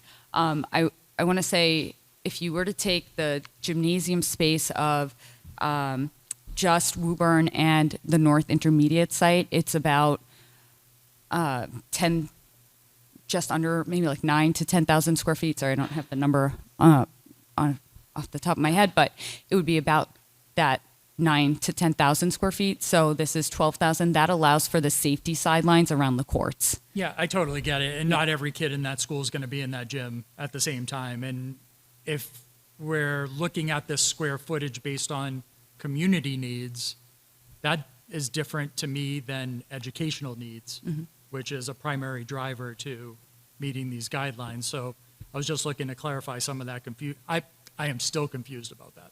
I'll be honest with you. When I look at the numbers, a big deviation, 33,000 plus net square feet, 54,000 plus gross square feet. That's a lot of bells and whistles that we need to explain to the taxpayer, because they have to shoulder the burden for the Sure. next 30 years. So that's it for Can me. I ask a follow-up? On the gyms, today we have two schools with 9 to 10,000 square feet, right? Total, you said. right? Total, yeah. Okay. The state sets guidelines for every city and town to follow, and they allow 6,000 per school. Correct. Okay, so taking two schools and combining it into one building would likely say that two gyms are going away, and we would need more than the 6,000 that's allowed in one school. Maybe 12,000 is too much, but clearly we need more than just the 6 that the state would pay for to adequately handle CARES and existing programs that are running. But why does the state think 6,000 is okay and Be- we think 6,000 is not okay? The That's state- what I'm trying to I clarify. think the state's saying 6,000 is okay per school that's built so that they can equalize every community. They don't want to pay for a 30,000 square foot school, gym in a town that's very affluent and can afford to spend the money on it, and then compare that to a town that may be less affluent that can't afford it. So they equalize everything at the state level so that every community is treated the same. But then you have to take into the needs and consideration of the community involved. And in this case, where two gyms are being replaced in two separate buildings, we can still only get one 6,000-foot allotment for the one building. If we built two schools, we would get, and got funding from the state, we would get funding for two 6,000-square-foot gyms, and I don't think there'd be any discussion about the space of the gym. But because we're combining multiple buildings into one, we still need it. Yeah, and based on my read, it's based on the square footage allotments are based on number of students. Correct. Not the But- building, correct? Yes. The two gyms today are filled with cares and rec programs and whatever else is in those gyms. If we cut that space in half, won't half the care students not have space to go? Won't half the rec programs disappear? Won't half the usage that takes place in the current community not be able to take place? Yeah, Or are so- there extra gyms that I don't know about that people can use or will? Well, so, and I did want Well, to I kind don't of care. address the gym. I think it's an important piece to bring up. I do think it's different from the educational space, the gym space, because one of the things that we did when we did all the outreach that we were trying to work on with the town was try to make a determination as to whether or not there was a community need for that gym that would kind of convince the committee that it was appropriate to put into this new school. We met with the athletic director from the high school. He, without getting into great detail, he explained that he currently, with the gym at the Woburn and the gym at the North, doesn't have enough gym space for high school athletics. The rec director explained that because of the kind of the pressure from high school athletics on gym space, that they have a limit of the amount of recreational activities that they can provide, and if you reduce the gym space, the recreational activities may have to go away. So I think the gym is like its own separate discussion, separate from the educational space, if that makes sense. When we put out the survey, it was overwhelmingly in favor of adding the extra space to the gym, even when we added in the cost of that gym. And we estimated that extra cost to be about $8 million. It's actually a little bit less than that. But when we added the estimated cost of $8 million to the gym, the survey came back overwhelmingly from a community in favor of spending that extra funds to get that extra space. How many respondents in the survey? There were, can I answer that? Ronnie was part of that survey. So the survey that was sent out last year, and that was when we were determining whether or not we should pursue the 12,000 square foot, there was over 1,000 respondents. And how many said yes to the community space for the gym? It was overwhelming. I mean, it was over 80%. Yeah, it was a significant significant portion of the And how many responses. people do we have in town? 23,000. Yeah, it was sent out to every household. No, I didn't get any survey, no. Madam Chair, no more questions for me. Okay, thank you very much. Go ahead, Anthony. Eric, you had a slide that kind of looked like a blue Irish flag with estimated costs for 3 potential ranges as it improved. The 1,050 square foot was the number, 1,050 per square foot for the estimated cost, but you had below that in a smaller number, 835 square feet per construction cost. Construction costs, total So- construction costs, yes. So doing some math, that means we had 35.7 as a sunk cost in the project, right? Meaning, of that, I'm looking at the far right banner, of that 173, we've spent 35.7-ish in, basically not as a part of the construction of the school. So you're talking about soft costs? Soft costs. Yeah, so that includes things like the continuation of the design, the contingencies, furnishings, other costs that are not quote-unquote part of construction. So artificial intelligence is telling me surveying, legal and permitting, environmental studies, project management, and design architectural fees. Those are all soft costs. This is my first rodeo with something like this. Is 35.7 million a lot? Seems like a big number, but I don't really have a good reference point. So our soft costs for this project are in line with the soft costs for municipal projects, for municipal school Okay. projects And- across the state. And so, if I'm unintentionally being critical of your slide, I would have the 835 as the big font, because that's what we're voting on, right? Well, We're not voting on 1,050, well, because the 215's already gone, right? no, we still have we're only 30% design right now, so we've got to get to Okay. 100% design. Okay, We've got to do a full traffic study. In order to get to this phase, we got it to a certain point to where the MSBA, we got got it. a fixed cost estimate that the MSBA approved, but the remainder of design and a lot of these other soft costs are still to be. Okay. And the second question was about the SOI, I think was the three-letter acronym. So your slide showed that it would probably take between 7 and 8 years to probably get chosen again. The state gets between 110 and 130 applications per year. I have to assume that we've been applying for a few years. This isn't like our first application. I believe it took us 3 years to get in on the current statement of interest. That slide showed for people who had rejected a project, how long it took them to get back into the program. So if That's if the state holds a grudge, who knows? But Well, we got in, I think if you looked at and we don't have this data, I'm sure it's possible, but if you looked at the people who were either first-time applicants or had successful projects who applied, like we did and got in 3 years, and then you look at the people who rejected a project, and it takes them an average of 7 years to get in, you're talking about, I would imagine that there's a significant different delta between those folks if you have successful projects or unsuccessful projects. Can I add one more comment, if I may? Another important point is just to also let you know that we've done other MSBA-related projects. So the window project that was done at the Shawshene was an MSBA project. So we have done other town endeavors that are not a brand-new school or a renovation of a school per se, like in this category, but we have done other MSBA projects. Back to that point regarding the 1050 and the 835, we really wanted to be transparent with the public, the cost of the box, if you will, and what were additional soft costs as what the manager had already stated. So we wanted to show both numbers, but the true cost is the 1050 per square foot. To piggyback off my esteemed colleague's question, what struck me was what Mr. Neville said earlier, and what these towns probably don't have.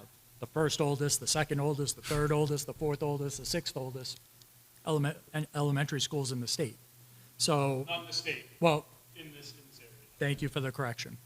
That being said, with that information, do you think a no vote would get you on more of a fast track than 7 years on average for the MSBA? So, I mean, we're in a situation where Wilmington hasn't had a no vote on a school project, so we don't have a track record of how we would be treated in a situation. So all we can look at is kind of the data of the folks who have said no. And that's why we showed that slide. Would we attempt it? Absolutely. Even knowing it may be a while to get back into the project, we would certainly try that. How long that would take, I can only go by the data for folks who've failed and tried again.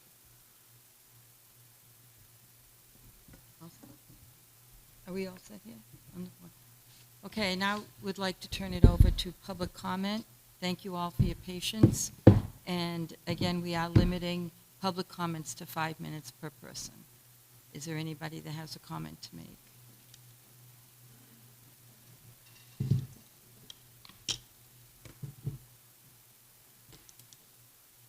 Hi, my name's Steve Barabee. I live at 300 R Salem Street. And so I've been following the project for a while. For me, the biggest issue simply is the space. It's just 165,000 square feet is just a lot. 165,000 is just a lot. Found a school, Milford. They've got 100,000 students. They have 103,000 square feet. That's the size of their school. That's the biggest one I found out there. So when we're talking $1,050 a square foot, that would explain why the costs become a lot. One of the other interesting things they talked about with respect to the square foots per the 835 or whatever, a lot of that goes down because of the total number of square feet associated with it. If you have less square feet, those numbers actually go up. That's a very, I can't say complex, but there is a math to it in terms of eligible and ineligible costs that come into play. But the numbers effectively artificially lower than the other schools because it's so much more square feet. The accurate numbers to get that, you have to know the size of all those other schools to be able to know what the accurate numbers are for that. Another interesting thing on this is we talk about how we decided to consolidate the schools. That was decided 2021. The WSBC at the time put in a report to start this whole thing. Their request at that point in time was to go from 6 schools to 4, not to 2. So there's a difference there is how we started the process. How we changed to 2, no idea. The original report had 51 pages. On this going to 4, nothing in there about going to 2 schools. No idea why they changed that. They actually did a survey with the teachers. 149 people were asked, elementary school teachers at the time. This was from March of 2021. For the 2 options, pre-K to 2 and 3 to 5, 60.4% wanted that to have 2. 19.5% don't want that. There are 4 options of changes. The one that has 3 pre-K, not 2, but 3, 29.5% wanted that, 55% didn't want it. There's the 5th option of doing nothing, staying as is. 26% wanted to stay as is, 55.7% looked at that as undesirable. Basically the same as it was for going to 3 pre-K to 5, not 2. The disdain was really the pre-K kids being associated with the 5th graders in that plan altogether. Last interesting thing I got is Stoughton Elementary put together a school last year. They did it. 100,000 square feet was their size, so much cheaper when they were all said and done. It's the square footage, the last interesting thing in there. For a student, the average seems to be elementary, 145 square feet per person is where you get to. We're at 196 square feet per student. That's where all the costs get bigger and bigger. The part that really comes out of this is that nobody's ever actually explained why we have all that extra space and what we're actually using it for. It's always been generalities. Thank you very much.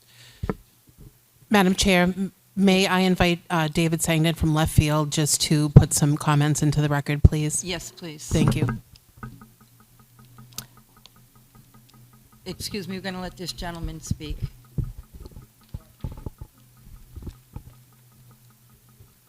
Good evening, David Sandin, OPM, Left Field. Ronnie, could you go back to the analysis on the $835 per square foot as compared to other comparable MSBA projects in the pipeline? I just wanted to make one correction that when we did that analysis, this data is right off of the MSBA's website. It has no analysis in the equation of eligible square footage or ineligible square footage. It is solely just the cost of the building, or I would call it the cost of the box. Okay, the site work costs were taken out, abatement, demolition. It was just to make a comparison as the cost of a school here versus the cost of a school here. That's it. Thank you. Thank you.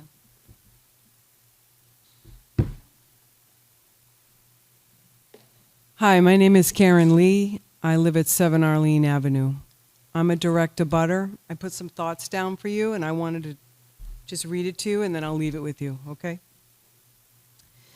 I've been a resident of 7 Arlene Ave for over 2 decades.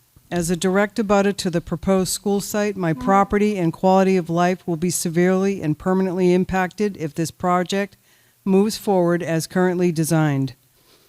There are liability and safety concerns that I have. The proposed perimeter road is a reckless design choice. It would run just a few feet from my fence and my 40-foot in-ground pool, neither of which were built to withstand the impact, vibration, and stress of the initial construction, nor the subsequent and continuous traffic of buses, trucks, and other vehicles. More critically, this plan presents a direct and foreseeable danger. If a bus or car leaves the roadway, it could crash through my fence, end up in my pool with catastrophic consequences, including injury or loss of life.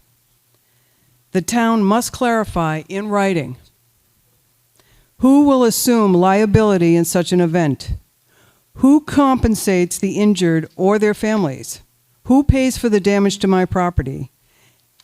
These are not abstract questions. These are direct, foreseeable risks created by this design, and the town cannot proceed without addressing them. Additionally, water, wetlands, and the environmental impact. My property and those of my neighbors already suffers from severe groundwater issues. At my residence, I have 3 hyperactive sump pumps. I have a French drain, multiple dehumidifiers running around the clock to manage the water on that area. It is unbelievable. Despite this, my basement flooded 5 years ago, and I was forced to pay out of pocket for extensive repairs because insurance did not cover it. I don't have flood.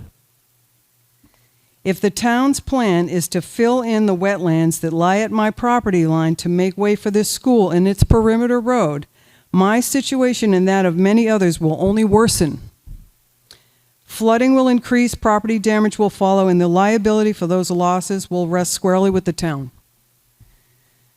The site is already a natural wetland area with frequent ponding and water retention.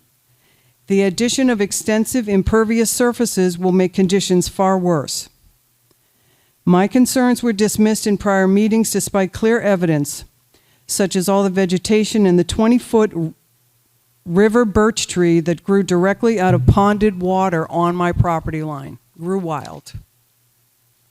I didn't plant it. The traffic. The proposed site is wholly inadequate from a traffic standpoint.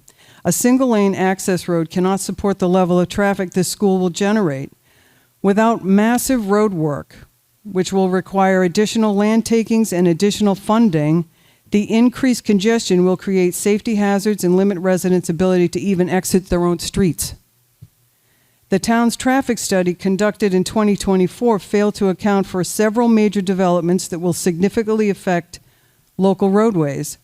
Notably, the analysis did not include the anticipated traffic from the new Amazon warehouse at 800 Salem Street, nor the 104 residential units currently being constructed across from Eli's Country Store. When I questioned Eric Slagle, the town manager, he indicated that the updated traffic study would not be completed until after the measure's approval. This timing is problematic. Conducting the study post-approval is not only insufficient for informed decision-making, but will likely result in unforeseen and undetermined costs for taxpayers. Financial concerns. This project as designed is fiscally irresponsible. The oversized gym alone has inflated costs unnecessarily, while the overall scale of the building far exceeds what the site can reasonably support. Residents are being asked to shoulder the cost of a building that is simply too large, too expensive, and poorly planned for the location.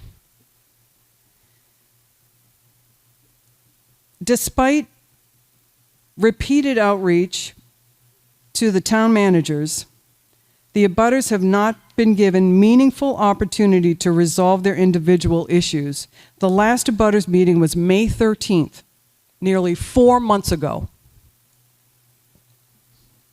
And none of the legitimate concerns have been addressed. Instead of engaging in good faith problem solving and those that are most directly affected, the town has pressed forward with a yes vote agenda, partnering with the Carpenters Union, distributing biased promotional flyers and water bills to town residents, and holding one-sided presentations while abutters' rights and voices have been wholly ignored and dismissed. This project is unsafe, it's fiscally reckless, environmentally destructive, and deeply unfair to the abutters and residents who will bear the brunt of its impact. Unless these concerns are taken seriously and addressed transparently, the town should expect continued opposition from affected residents. Thank you. Thank you. Can I leave this with you, Chair? Sure. If you Please don't trip on that. Thank you.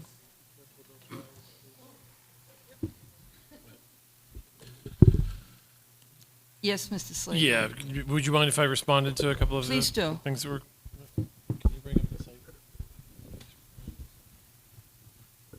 Thank you. So first, I wanted to address the concern regarding the safety that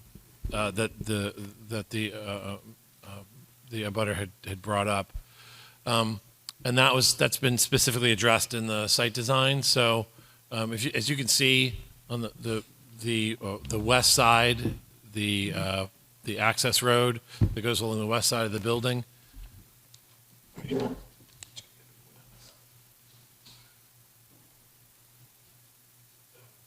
access road, this locale, right here, is emergency access only. So it's being separated by bollards. There will not be school buses, there will not be traffic driving down that. It's only set up for emergency access in case the fire department or police department need to access the courtyard inside the building. So that drive will not have any regular traffic on it. Address that very quickly.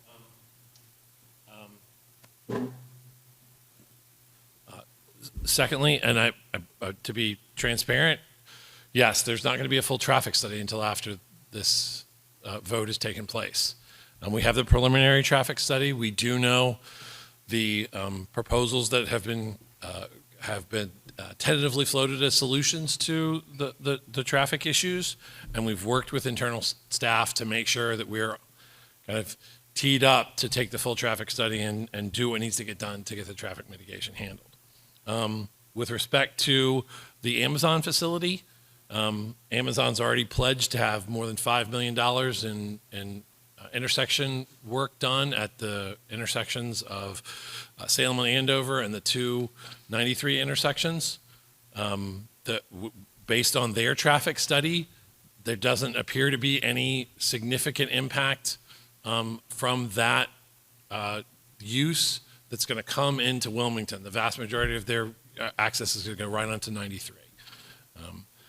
But that being said, that will be a part of the further traffic study that happens.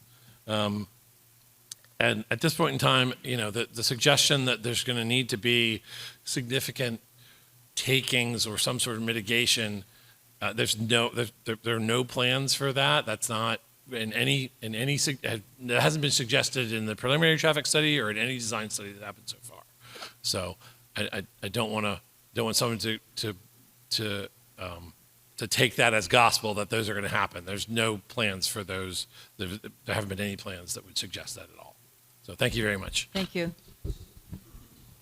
Good evening. Oh, can you hear me? Is Please that good?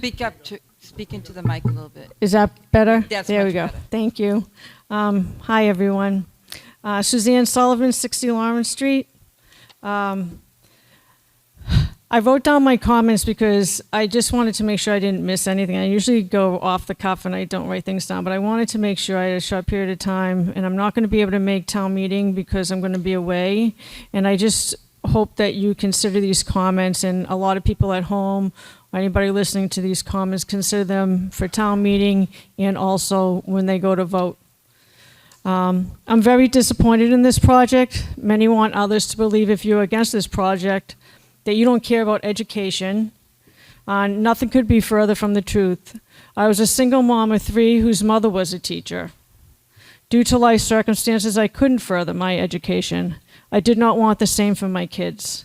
Against the odds and a lot of hard work, all 3 of my kids graduated from college, and I'm still in debt because I have a commitment to learning. I don't care whether it's conventionally or unconventionally, I have a commitment to learning. The problems that I have with this project are legitimate and valid concerns, along with a lot of the abutters' problems. And as many of you know, I am also an environmentalist. I look forward to the day when Wilmington steps into the 21st century and realizes that environmental issues are financial issues. We just can't seem to get it through our heads. The fact, and I'm emphasizing that this is a fact, there is no solar, no geothermal, no on-site production of energy for this school. It is deeply disappointing and extremely short-sighted. The fact that a 12,000 square foot gym that is a want, not a need, that I believe was beyond the jurisdiction of the committee, in place or instead of spending money on geothermal or solar, is a fiscal mistake. I find it extremely irresponsible. And I just want to read a couple of things to you, listening to, the town manager talk. SMMA, which is one of the consultants for this project, have on their website, in Massachusetts, many school stakeholders have turned from net zero skeptics to full-fledged advocates.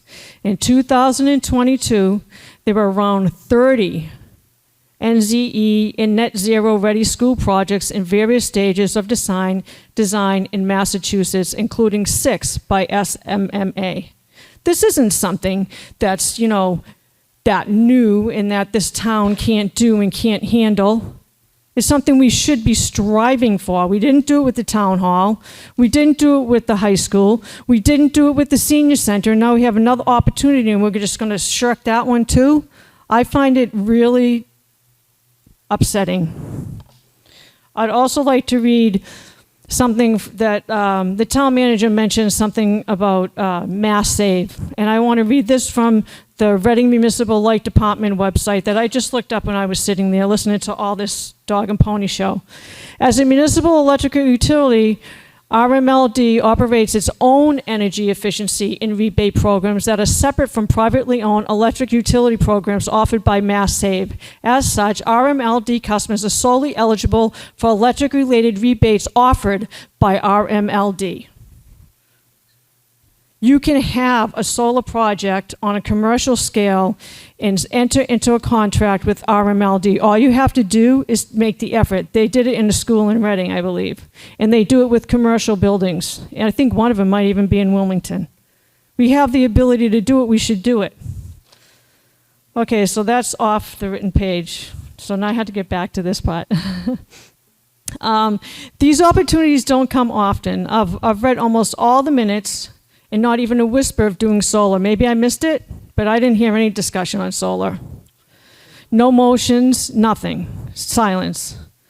And I don't care how efficient the HVAC systems are that are being proposed, and this is a LEED building. On-site production of energy is something like 600 times more efficient because you do not have to burn fossil fuels to create your energy.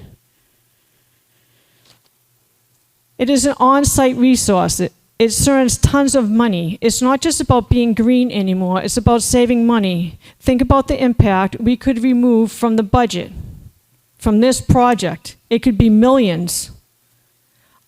LED buildings are nice, and it's essential. You have to build one. You don't get an option. The high school is a LEED building, and it uses a lot of gas and a lot of electricity, which we are still trying to find the numbers on. We think after making some mistakes reviewing the electric costs, it could be well over $1 million for this project.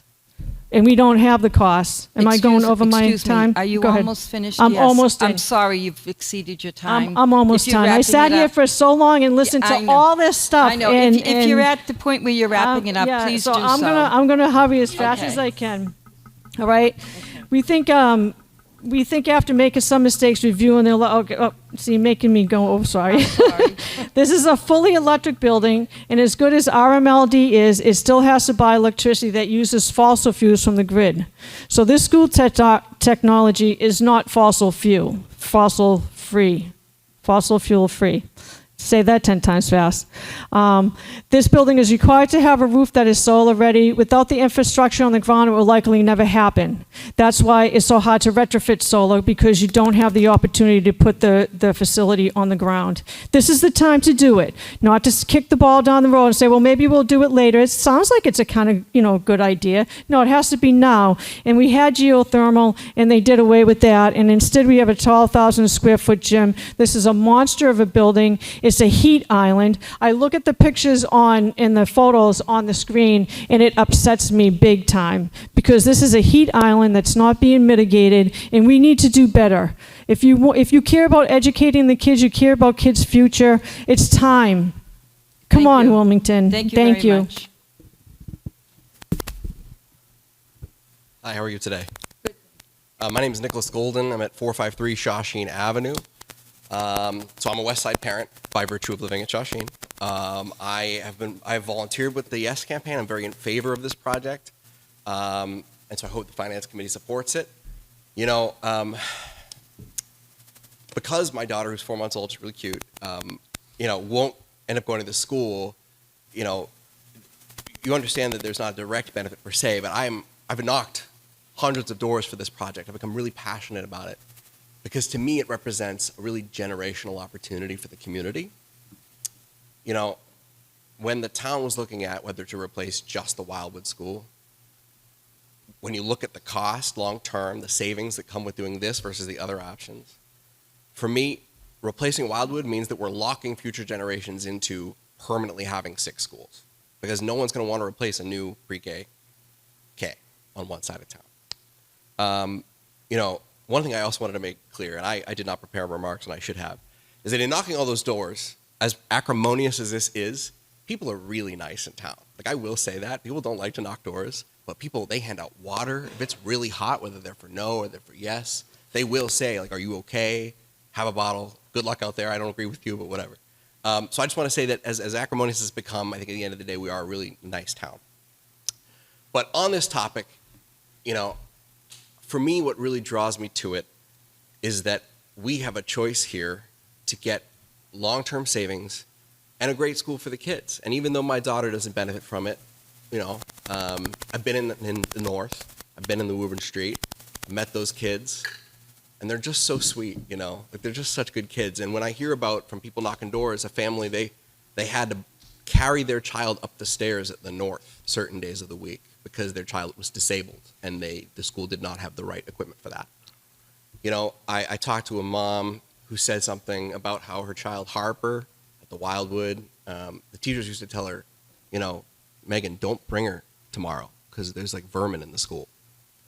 And it's tough to admit that, you know, as a school, like there's a community that a child with an immune deficiency was not going to school because it wasn't clean or safe. You know, this has been a long journey for our whole town. I think that this is the right move for the kids. I think it's the right move for us financially. Again, as a family that doesn't benefit directly from it, for me, it's like the savings long term are there. When you compare this on a per square foot, per student basis, we will see what happens. I do have a lot of sympathy for the folks who live next to the school. I know it's been a really, really painful experience for them. But I do think that, like, if we vote yes on this, we're going to set ourselves up financially and educationally for a great future. And I just want to close with that quote. There's a quote that came up to me recently. It's that, you know, a society grows great when the people plant trees in whose shade they shall never sit. So we may not all of us benefit from this directly, but I think it's a mark of a great town if we can think ahead for our future descendants. And I think based on what I've experienced from knocking thousands of doors around town, every corner of town, we are a good town. So anyway, thanks. Thank you. Hi, Beth Barabee. I am a resident for 33 years. I am a educator for 26 years at the middle school. I'm a parent of 4 kids who went through the Northside schools, and I'm an abutter, so I pretty much have it all. And I feel really rude. Could you give us your address, please? 300 R Salem Street. Thank you. So, how's that? Oh. Good. So, couple things. So, again, I didn't know I was going to speak. I'll try to be fast. I know it's hot and everyone's tired. I want to go home. I'm a 33-year-old resident, blah, blah, blah. I supported the consolidation of the schools when it was pre-K to 3, 100% all in. I was filling out all the surveys that came to the middle school. It wasn't until this past year when it just became too large, oversized, overpriced for the site. And I'm saying that as someone who's looking at that and who currently sees 2 full-size 11v11 soccer fields and a baseball field and a Little League field, and now we have one 8v8 field and maybe 2 other 8v8 fields, and then a big parking lot and a massive building. It's just not okay. I do firmly believe that a high school template was used to create this oversized building that not only dwarfs the site and removes virtually all our green space, this would help, but also has more square footage than is needed for an elementary school, which is why there's so much ineligible cost associated with the structure. Side note that's not on my notes, I'm one of the few OGs from the middle school, been there since the day it opened in 2000. I thank you for your questions because we had a lot of those bells and whistles. Every single classroom had a teacher computer and a printer. Every single classroom had 5 student computers and a printer. Every single classroom had a color TV hanging from the ceiling, still there. We had a state-of-the-art TV studio. The point of that was the kids would do the morning announcements in the TV studio, and it would be broadcast on the TVs. Within 5 years, the computers were broken. The printers stopped working. Within 10 years, they were collecting dust in the back of the room. TV studio, long since dismantled. TVs are still there, hanging from the ceilings, attached to absolutely nothing. It's just waste. And I feel like this building is going to have more of the same. There's just more than what you need. There are a lot of wants, not needs. The gym is definitely one of them. So you had a lot of really well-rehearsed Q&As. I want to give you a little bit of a different perspective on some of those things that you brought up. So the green space, obviously we're losing those fields. I know that's costing us between $5 and $6 million for the ones you're building over at Textron. I was there when you presented that. So that's additional cost associated with this building, no matter what anyone says. The wetlands are a huge issue. One of the things that's going to be an additional expense. I first brought the wetlands up in March of this year at the abutters meeting, and I was told by somebody that, great news, the laws have changed, we can fill them in. And I said, that doesn't make sense. When we built that house, we were told that they were protected wetlands, they could not be touched. My next door neighbor had to move his fence because they were too close to the wetlands. The town refused to allow him to build a pool because of the wetlands. We were told that there were peepers, tulip plant that houses some endangered moths, and then what were those weird things? The fairy shrimp, thank you. The fairy shrimp. And they were all protected, and we were not allowed to touch them. So for 25 years, we have treated that as protected space. And now I'm told that you guys can just drain it, dry it out, fill it in, or do I don't know what. So I was confused by that, and I went to conservation, and I was told by conservation that they didn't know if it was jurisdictional or not. They were looking into it, and I said, well, when are you going to know? And they said, after the vote, we'll figure it out. And I said, well, there has to be paperwork somewhere that would document that. And they said, yeah, we don't know where it is. And then last week, Suzanne Sullivan found the order of conditions to my property that very clearly states that it is protected space. The builder has been notified of this. So I'm just going on record of saying that I'm very concerned about flooding, as is Karen. And we will absolutely be doing whatever it takes to protect our property. All right. I really will be fast, I promise. Traffic is another issue that's been repeatedly ignored. I know everyone's already mentioned that already, but aside from the 80-car drop-off and pickup for all these kids, I work at the middle school. I see the parents line up an hour ahead of time to pick up their kids so that they don't have to wait in that line. They just wait ahead of time instead. I am telling you right now, they're going to tell their kids to go to the back of the building, cut through the pedway, and they're going to wait on Arlene Ave to pick them up. There's going to be a line of cars on Arlene Ave every morning at drop-off and pickup. And I don't think there's anything that can be done to change that. So if you're on Arlene Ave, that's going to be a huge issue that no one has talked about. We've been told that a rotary might be an option, which is insane to me, but there's no way you could do that because you can't have driveways open onto rotaries. You have 2 historic homes, so you can't use eminent domain to take away that footage because those houses are right on the street. Finally, safety. I had a neighbor who was hit by a car in the crosswalk. Another had her dog hit by a lunch lady. Both were okay, a little traumatized, but okay. Another had their son hit on their bike in the crosswalk last year. I myself last year waiting to cross the street at the crosswalk, pickup truck stopped, the motorcycle behind him wasn't ready for it, rear-ended the pickup truck.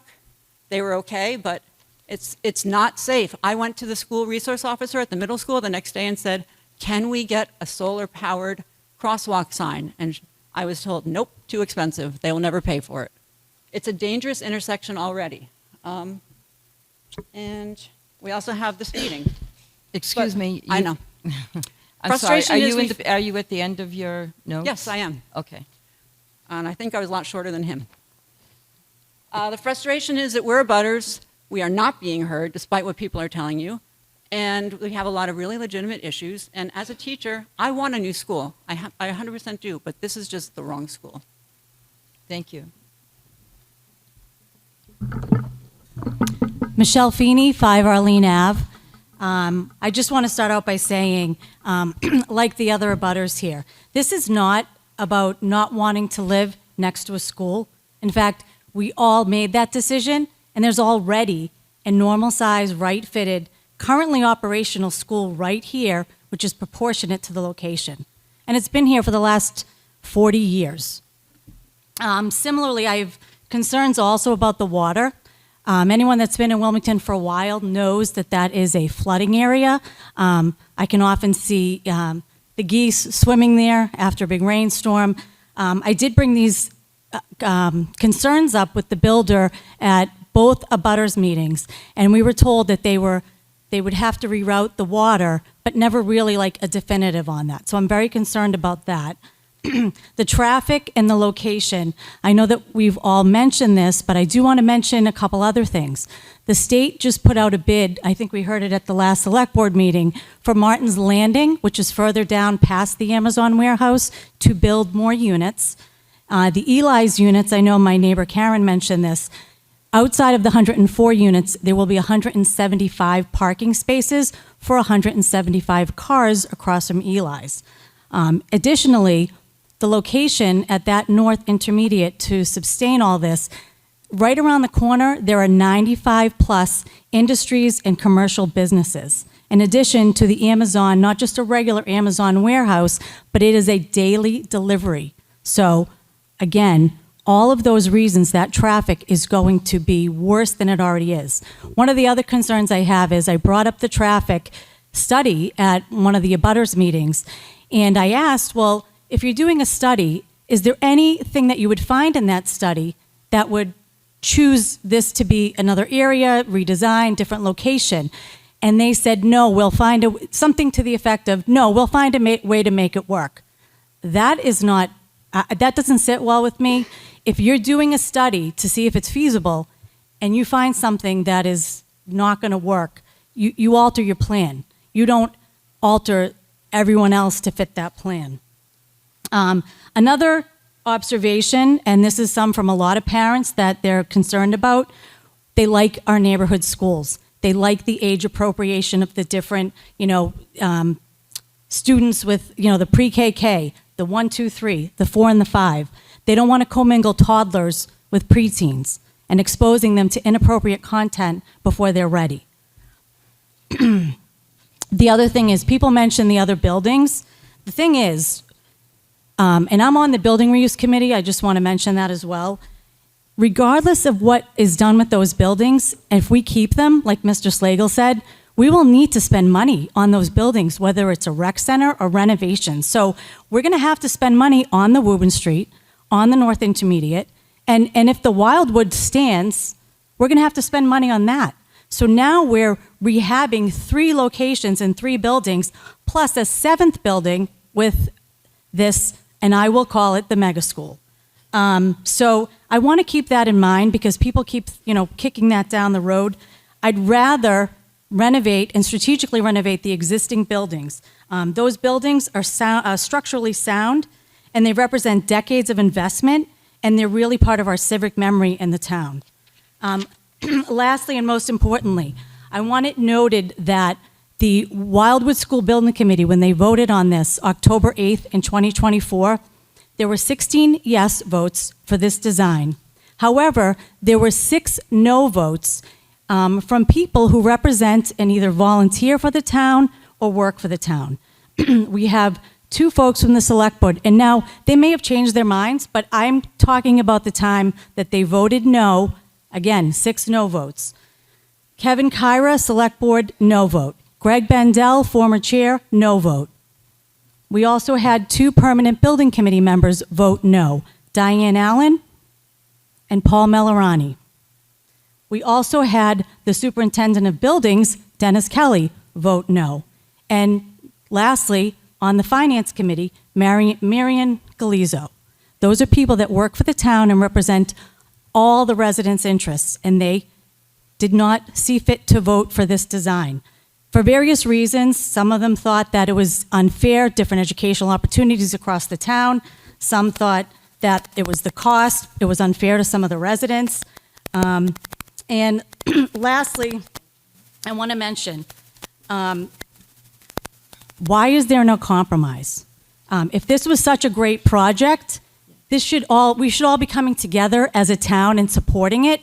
The fact that this has the town so divided I hope the Finance Committee is considering that, because otherwise we should all be excited about this, and some of us want new schools for our children, but it's not. It's a very divisive, it's very divisive, this I'm entire very sorry project. to interrupt you. I have one last comment. Okay. Either way, with whatever the decision is, the students will still have a school to go to, whether it's a new school or a strategically renovated school. If it's voted through, we will have residents that will be forced to leave town. They get nothing, and I'll leave with that. Thank you.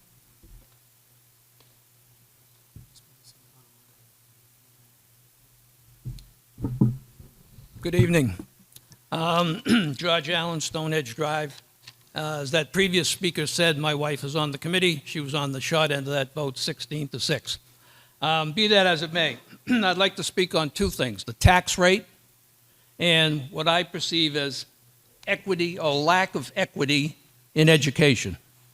Regarding the tax rate, the town manager has said it's 60 cents. This school is going to be 60 cents per $1,000, and you can figure out what what your actual tax would be based on the town's website. You could figure it out.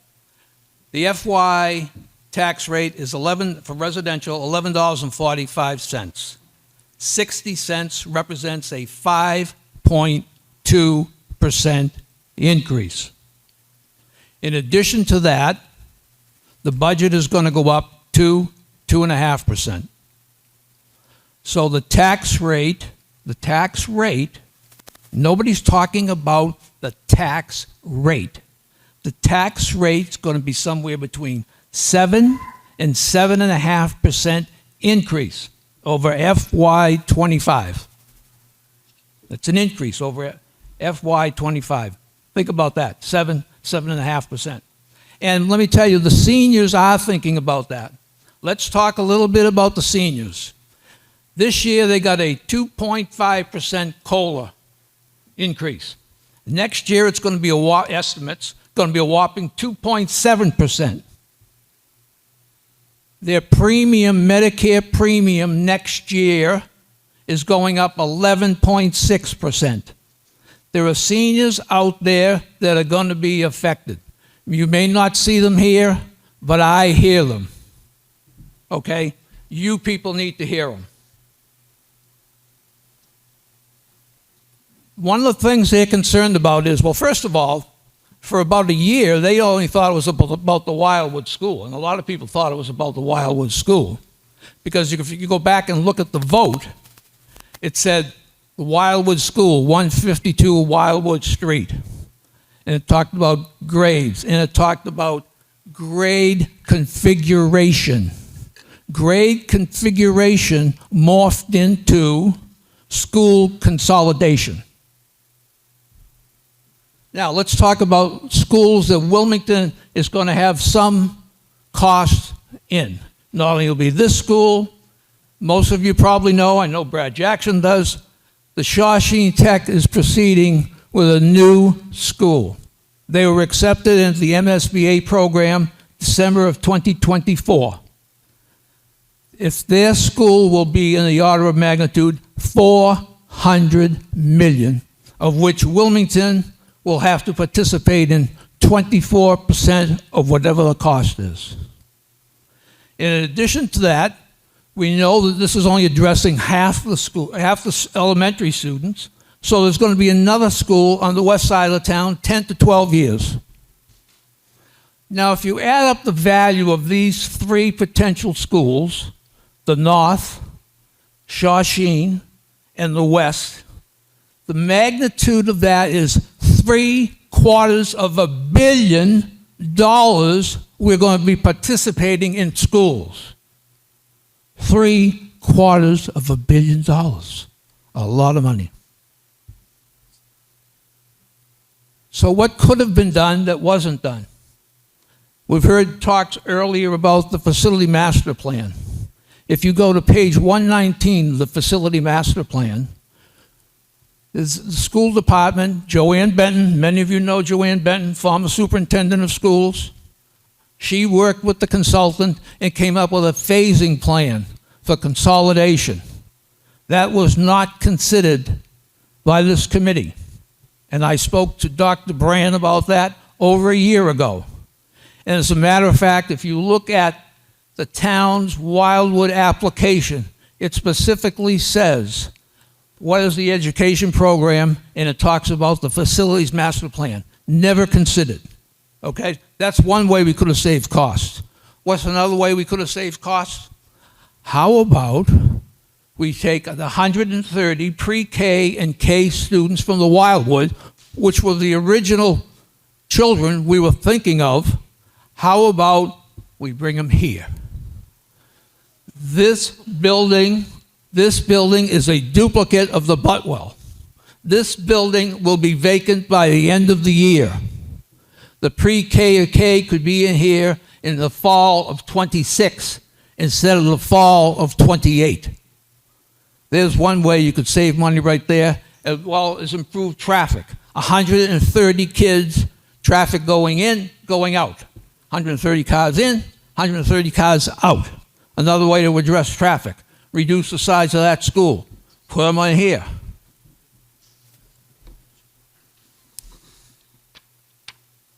The other thing that's been, a lot have been talking about the gymnasium.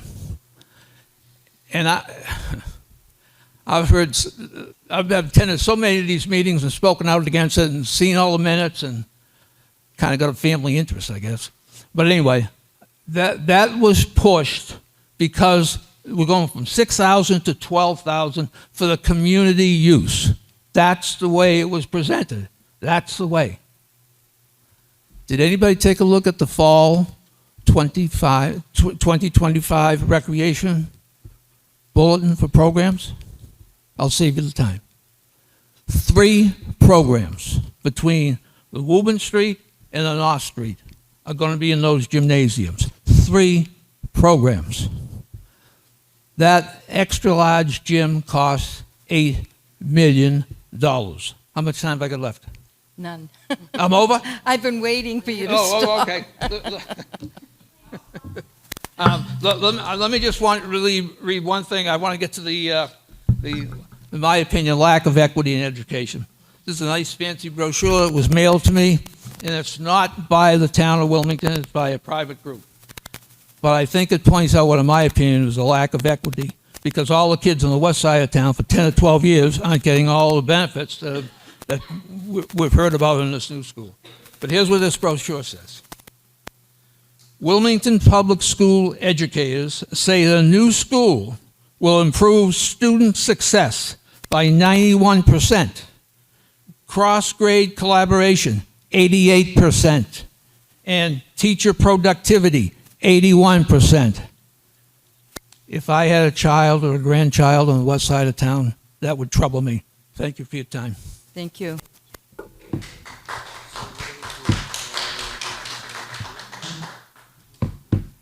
Good evening. I'll try and be brief. It's not my specialty, but I'll try. Stephen Turner, Nate, 59 Washington Avenue. I am a member of the school committee. I'm also a member of the Wildwood School Building Committee. Thank you all very much for your time and your questions and your attention to this.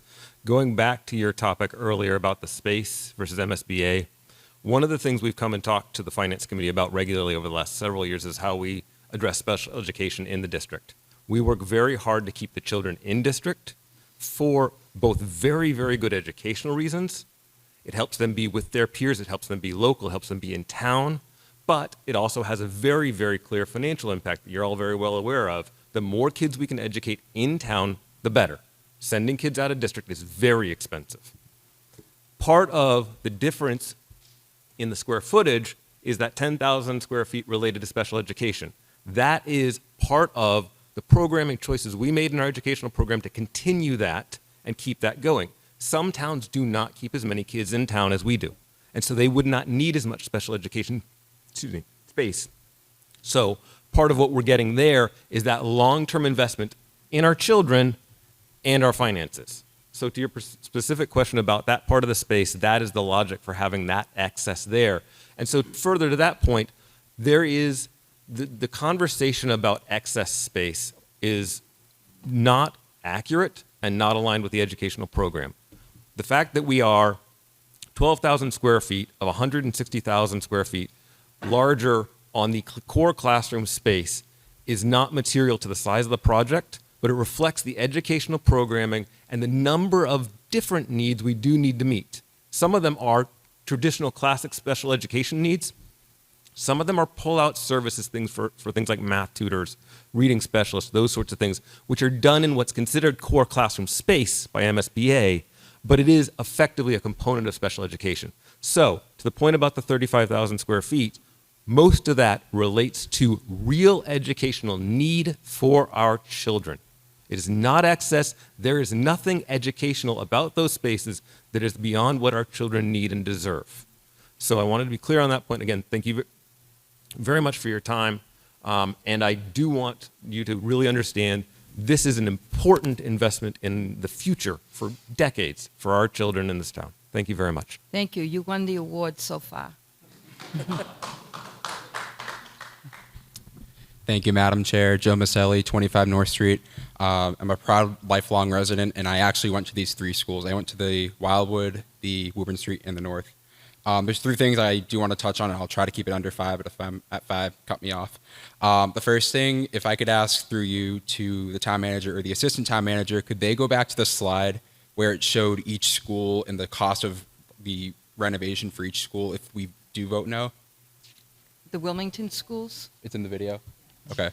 So where I want to go with that is we've all seen the facts at this point from the school building committee that it would have cost more than $96 million to renovate those buildings. And through you, Madam Chair, to the town manager, are those numbers in that video, are they in today's dollars or are they at an inflation adjusted price? Those are all in today's dollars. Thank you. And as far as renovations go, I know we've talked about this to some extent, but would the renovations occur over the 8 weeks during the summer, or would we arrange for modular classrooms for the students throughout the year?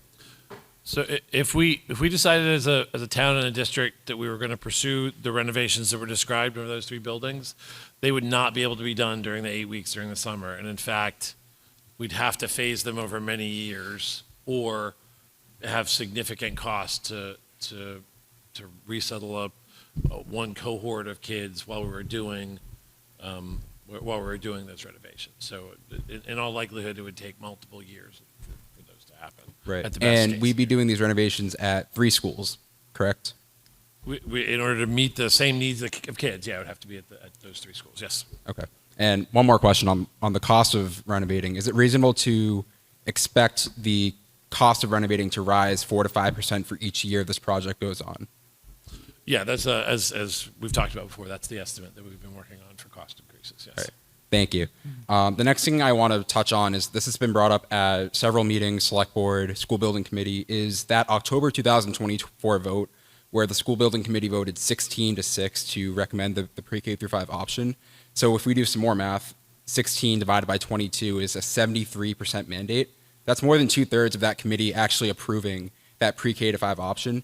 And those 6 people, I've spoken to 3 of them, and they're actually in favor or somewhat supporting this project. So I've taken the time to speak to those people, and I've spoken to people who are voting no on this, and I've gotten to learn about their opinions and their views on this as well. But I also want to point out those 16 people, those are also people who have valid opinions as well. They are school committee members, they're parents, So I don't know why we're trying to discredit those 16 individuals when all 22 of those votes were valid that night. I do want to get back to the one resident who spoke earlier tonight about using the town hall as a possible school. So actually, the Permanent Building Committee spoke about this 3 years ago on October 18, 2022, about using this building for educational space or other space, because as we all know, this building will be vacated in 4 to 6 months, correct? So one member in talking about this building said, there's no foreseen long-term use for this building. On the building itself, renovation and expansion is not cost effective. Have you ever been in here in August and tried to have a meeting? This building is not climate controlled. There's no insulation. The heating system has no redundancies. It is one problem away from catastrophic failure. Bathroom door frames are not the right size for accessibility. The building design does not support any addition of support for new or improved technology. And the member also said it would cost a few $1 million to address heating, another $1 million to do the windows. Now you've addressed the windows and the heating and haven't addressed any other spaces. So I appreciate that idea, that suggestion, but it does not make economical sense. Thank you. Thank you very much.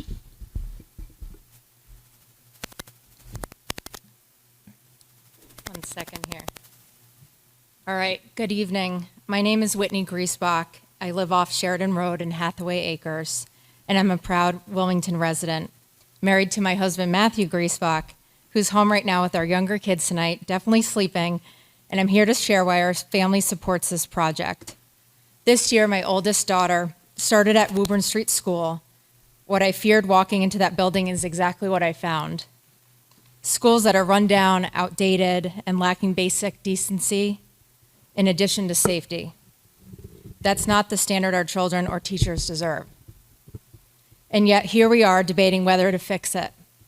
I am genuinely appalled that passing this vote has become so difficult, especially with the facts that make the choice so clear. Take Ipswich. Their school project failed by just 39 votes in 2018. Back then, the project cost about $69 million, with more than $27 million promised in MSBA reimbursement. Because of the no vote, the town lost its state funding and is now facing a similar project at closer to $150 million with no guarantee of reimbursement. That's what no looks like in Massachusetts. Here in Wilmington, the stakes are even higher. If this project fails, we will lose $62 million in state funding. And we can't rely on repairs to solve this. MSBA requires that any funded project extend a school's useful life by at least 50 years. Band-Aids don't qualify. Patching these old buildings could easily cost $100 million with no reimbursement, and we'd be replacing them in another 20 to 30 years. So this is not just about sentiment or nostalgia for those that have been around. Keep your school memories close, but don't let ghosts of the past steer us into a $100 million mistake. A yes vote is the fiscally responsible choice. It locks in $62 million of reimbursement, delivers safe and modern schools, protects our property values, and secures Wilmington's future. Thank you. Thank you.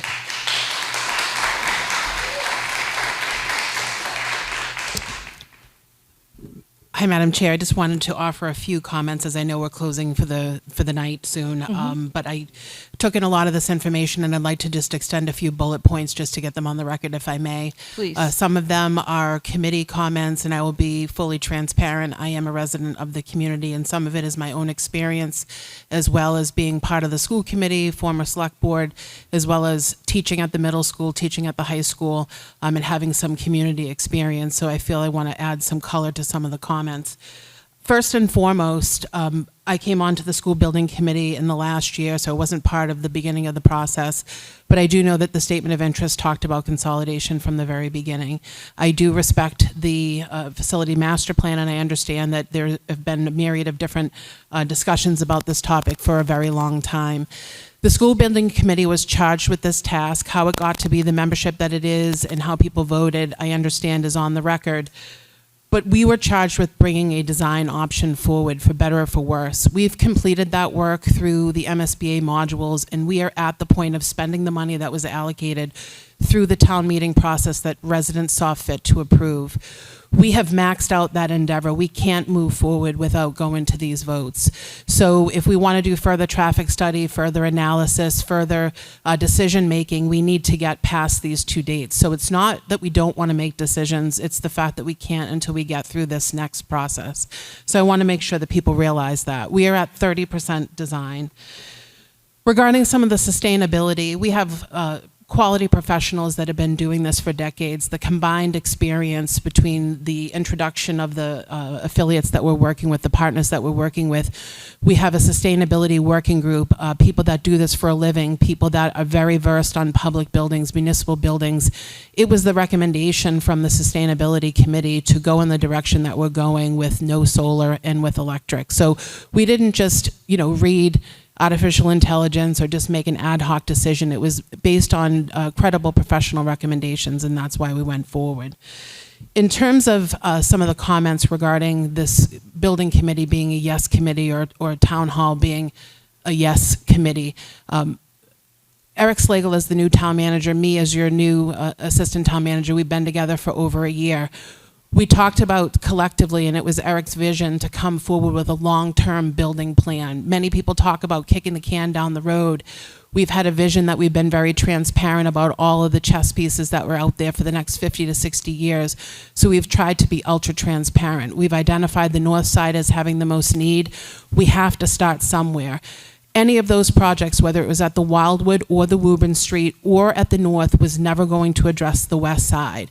If we were to do multiple projects at once, that would also be a budget buster as well. So we have a lot of daily and operational needs as well as capital improvements. We can only do so much at a certain pace. We saw fit as a town to do a senior center and a town hall school administration building, and people can have varying opinions on that. We have a fire substation. We have all the other projects that everyone is well aware of. We are trying to do this in a very systematic approach.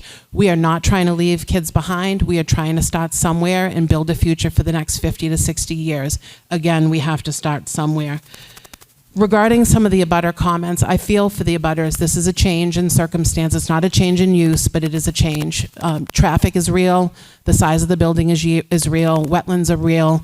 Again, we've had several internal meetings. We have our public administration that is very committed to doing the best they can, whether it's pedestrian safety, bike safety, traffic safety in that area. There's no desire to do takings. There's no desire to have unsafe crosswalks. We've talked about illuminated crosswalks, potentially raised crosswalks. We're very much in the brainstorming session about how we can make that a safe environment and mitigate all circumstances to the best of our ability. We've had several conversations with planning and conservation. Valerie Gingrich has been very candid. She questions if this is jurisdictional in some areas and that this will have to go through the regulatory process. There's nobody on the school building committee or within the town leadership team that wants to circumvent that regulatory process, and we will follow that through. Regarding the gym, there's been public surveys. People can have opinions. Some people may be into athletics, not into athletics. I will tell you, our town meeting that we're going to is being housed in a high school-sized gym. We had to put it in there just based on the numbers. We're questioning the adjacent spaces even to run the town meeting on September 13th. So thank God we have a 12,000 square foot gym. By the way, if we have a vision for a future plan on the west side, that means we will have a high school, a middle school, potentially a pre-K through 5 on the west side and a pre-K 5 on the north side if everything got consolidated. And I'm not saying that's exactly how it's going to be, but we may need that 12,000 square foot gym beyond just the needs that we feel that we have proven for future needs to build for the future. It would be very difficult to retrofit that building and try and add a 12,000 square foot gym after the fact when we should have built it at today's costs versus waiting to the future when we realize that we may have made a mistake. So people can have a difference of opinion, and I respect that. I just want to make that clear. Regarding some of the comments made about public buildings, I am very passionate about saying I've been in many of these schools and many of these buildings. I can tell you that I'm exceptionally impressed with Dennis Kelly as a superintendent of public buildings and his staff. I can see my face in many of the floors that I walk by, and I can see that they have been maintained. These buildings are aging, they are older, there is only so much that can be done before a repair or replacement or a renovation or even a replacement needs to happen. And I just want to go on the record and say that they do a top-notch job, and I would feel very badly if I walked out of here and didn't put that into the record for the public to know. They put in countless hours. Our IT staff puts in countless hours. If there are deficiencies in classrooms, when I taught at both the middle school and the high school, my computer worked, my printer worked, my televisions worked. I'm not saying that anyone that says that it isn't working isn't true, but put in a ticket. We have IT professionals that are outstanding that will come in and fix these things. We have capital improvements, and we've invested in IT for years, and we'll continue to do that. Lastly, regarding special education, I don't really know that people can really realize what goes into that unless you've either taught or you have a student or a child that is involved in that process. Not everything is an ADA compliance. There's a lot of social, emotional, and private matters that are not discussed publicly that you will never see. There are definite needs in this district. We definitely need to improve in that space. That's one of the things that's kept me up at night as long as I've been in town government, and I'm in my 19th year. So I just want to caution people that, you know, we need to do more in this space. We need to do what's right for our students. I understand that people have concerns. We can't address everything prior to the vote. It's just not possible based on the fiscal level that we're at and the design level of 30%. We do recognize that there is more work to be done, and we are committed to doing that. I will say the 16-6 vote, regardless of who voted yes or no, we're trying to make an informed decision, bring credible information to town meeting. If people vote for it, that's great. If people vote no, just base your thoughts and opinions on factual information and what you feel is right for you and for your family. No one can fault you for that. Because someone wants a proposed school to go through is not intended to do harm to thy neighbor. It's because they believe in the vision and the merits of the project. So I hope people can understand that regardless of what your opinions are, we are all still a part of Wilmington. We still need to move 01887 forward. And this is one step forward on an endeavor that needs to see the town meeting floor in the ballot box. Thank you. Thank you. Hi, I just had one last, Barb Bodwin, 1 Leonard Lane. I just had one question about the sort of information. It's such a complex project. There's so many different ways of looking at it. Is there any way that this presentation could be made available through the town distribution list so that people have it in advance of the vote? I think there's lots of information circulating, and there's a lot of things that aren't actually true that people are trying to make decisions around, and I'd love to see if there's a way that maybe Town Hall could think about getting accurate information out there.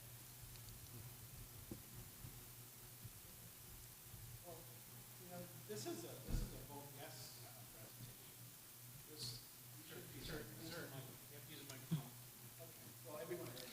presentation. Hold on, everybody. I'm waiting for a response from. Yeah. Yeah, so the vast majority of these slides are ones that we've used in prior presentations, and they're available online. We can certainly try to make sure that the current iteration is up there as well. Okay. I think what I'm asking is, can we distribute it through the town list, the regular communication channel? When I went back to look at some of the distribution channels for the senior center and the town hall, there was a lot of push out through that distribution, the email distribution list, and I would love to understand the difference between this project and those. There's different requirements because this has a ballot question, so we can make it available on our website, but we wouldn't be able to send this out to folks. So there was no ballot vote because there wasn't a debt exclusion. Okay, thank you.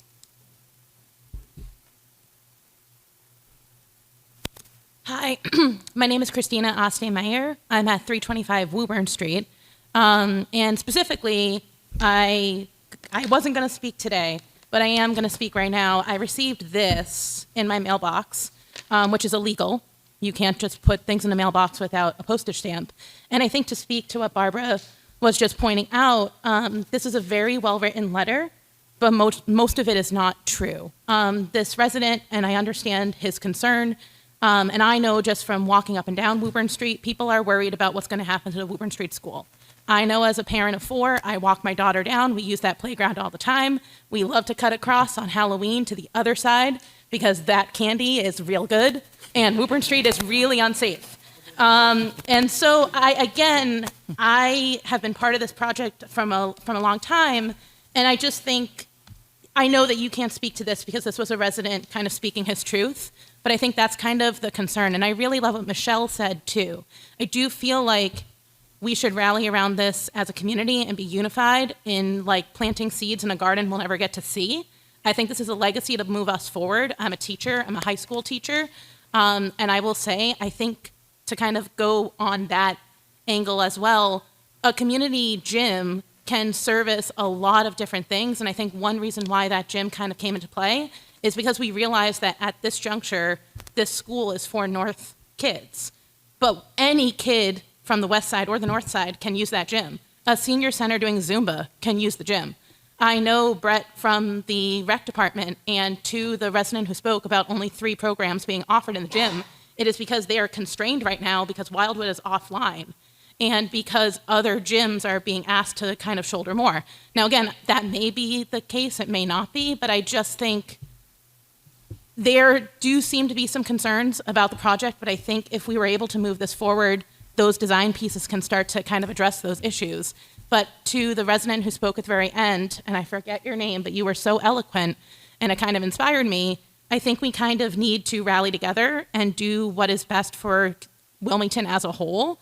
And I think we need to like stop kind of spouting these other narratives. And I think it's all coming out of fear. And I think change is scary and I think change is hard. And I think everybody has legitimate concerns. But on the other hand, we're never going to get forward if we don't take a step forward. And so I just worry that we are at this juncture, we're at this turning point right now, we don't take it, and then where are we 10 years from now? To be completely frank, I really want to send my daughter to Wilmington Public Schools, but if this continues to be just in like a stagnation, status quo, I'm not so sure I'm proud of it because it feels like we're not doing right by the kids either. So thank you for all that everybody has been doing. I really am excited to hear this back and forth because it's really interesting and I can't wait for town meeting. Thank you. Thank you. I do have one question that came up. What happens Could you repeat if your this, name and address, yeah, please? Michelle Feeney, 5 Arlene Ave. So if this fails, what is there anything preventing the town from immediately addressing all of the schools at once? All 6. Mr. Slagle? So the thing that would be preventing us from addressing all the schools at once would be multiple reasons. Number one, finances.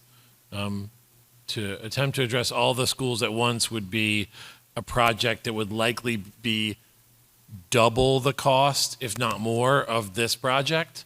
And that, so it would require debt exclusions of significantly more, and we have no design for those. So we'd have to do, legal procurement to get design done, and then go through the phases. That's not something that happens overnight.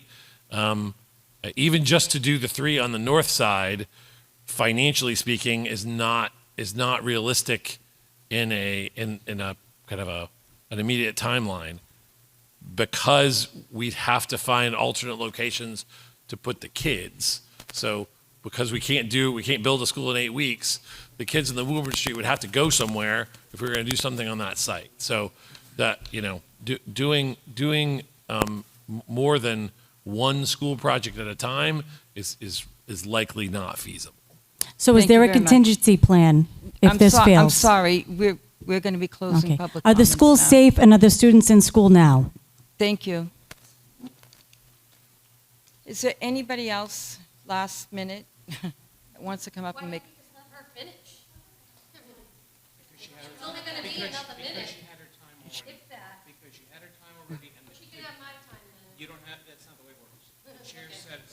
Thank you. Thank you. Thank you. I don't need you to continue, though. I know what you're saying. Huh? Thank you.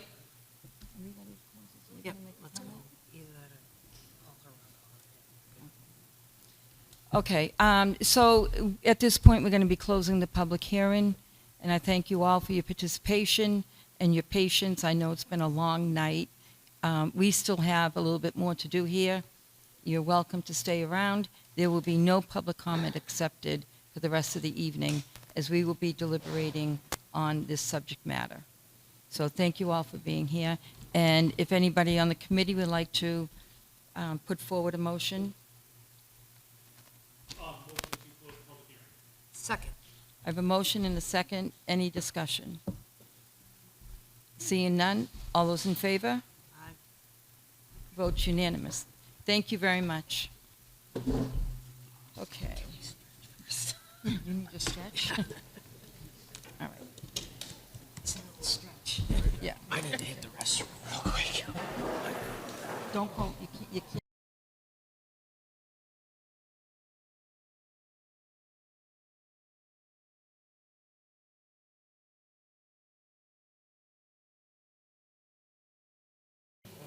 We only closed the public, and we're still in. No, the problem is, if you have more than one person in the bathroom at the same time, it's a violation. So it's not that we can't leave, we can only go one at a time. That's very different than we can't. Well, I was trying to explain that to you. No, you didn't, you said I can't leave. Lights are still open. That's fine. But thank you. Yeah, thank you very much. So when they come back, okay. I do now, but that's not what you said was we. Commission, give me an opportunity to explain it to you. I like that you're shutting me down more than you're shut down anybody It's else. happening. All I said was I'm going to the bathroom. It's a late night for us, right? You can't leave. Not nice, Chris. It's a fact. I hear it. It's a fact. Not nice.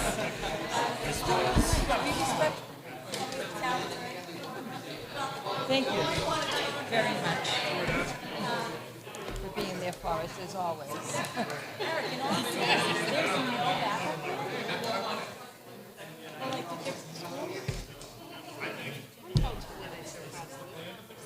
No, but I'm saying, like, so, like, so you're just that confident that the bill's gonna pass? All right. How do you not have a backup plan? Like, if the schools are so much safer, why would there be no backup? Almost every other town has a backup plan. So are you going on record saying that there's no backup plan? I guess what I'm saying is that right now we've got 2 years. So What I'm saying, like, if it fails, then what happens on the first day after September 17th? Why wouldn't we start fixing it? Oh, sorry. We broke more. We all got, well, Yeah. it's not that simple.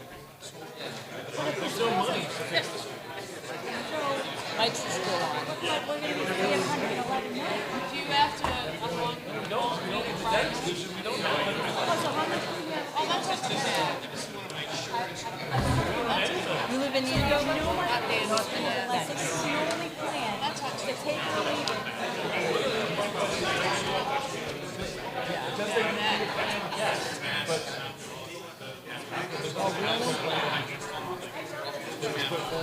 School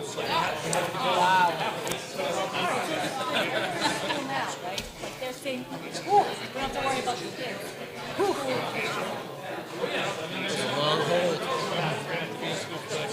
All right, and is the Wildwood condemned or not?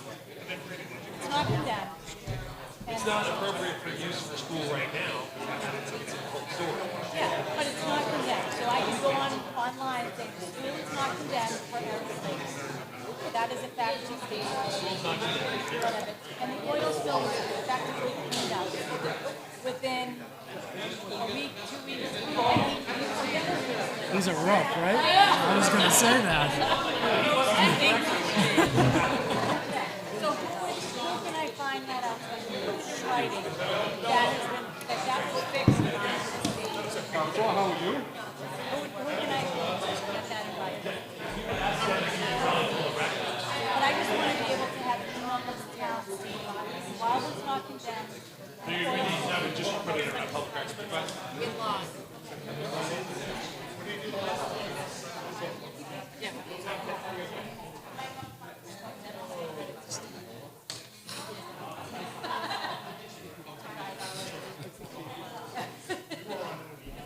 Selectman Jake Irwar texted me. You look like you're having fun. Yeah. Fun stuff.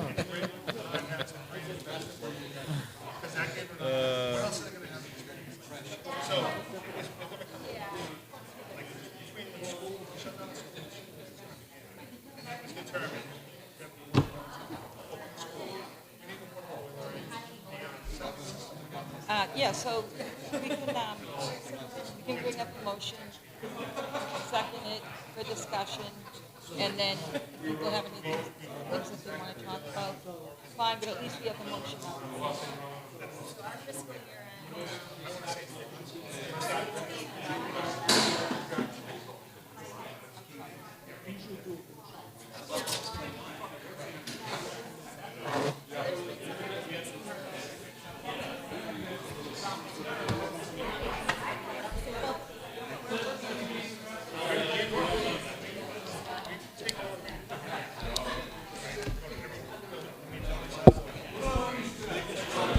All right, Teresa.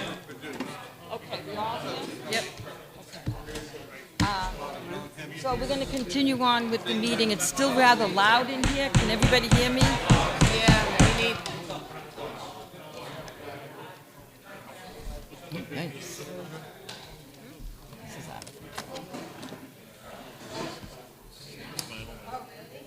Okay, if you would be more comfortable, if anybody wants to bring their chairs around to the other side, or if you want to stay where you are, that's fine. Okay, so our next order of business is discussion and a vote recommendation on Article 2. So I would entertain a motion if somebody wants to start discussion. Madam Chair? Yes. I'll make a motion that we recommend approval of Article 2 as presented. Do we have a second? Second. Okay, so we have a motion and a second. Is there discussion? So I've been kind of quiet through this whole thing. Yeah, use this one. I just wanted to, I am intending to vote yes on this article tonight and at town meeting and support the override in spite of the fact that I'm a 68-year-old senior and will never have a child or a grandchild going to this school. Having said that, I'm an educator, a retired school superintendent, and I do want to address one thing with all due respect to the to folks who think they know what schools are like because they went to school once, and I've always wanted to say that but never could at a school committee meeting that I was in the communities where I worked. This is not a mega school. This is a school that is going to be built on a tight site. There is no doubt about it, and the issues that the abutters have are legitimate and need to be addressed. But this school is not too big. It is not a mega school. I was the superintendent of schools in Holliston for 16 years. The Miller Elementary School last year had 649 students in it. The Placentino Elementary School, which is a pre-K to 2, there were 2 schools connected to each other by a common gym and cafeteria, had 605 students in it. There were almost 1,300 students in that one building. Now, it was designed significantly different than this because it was a much bigger piece of property that we had.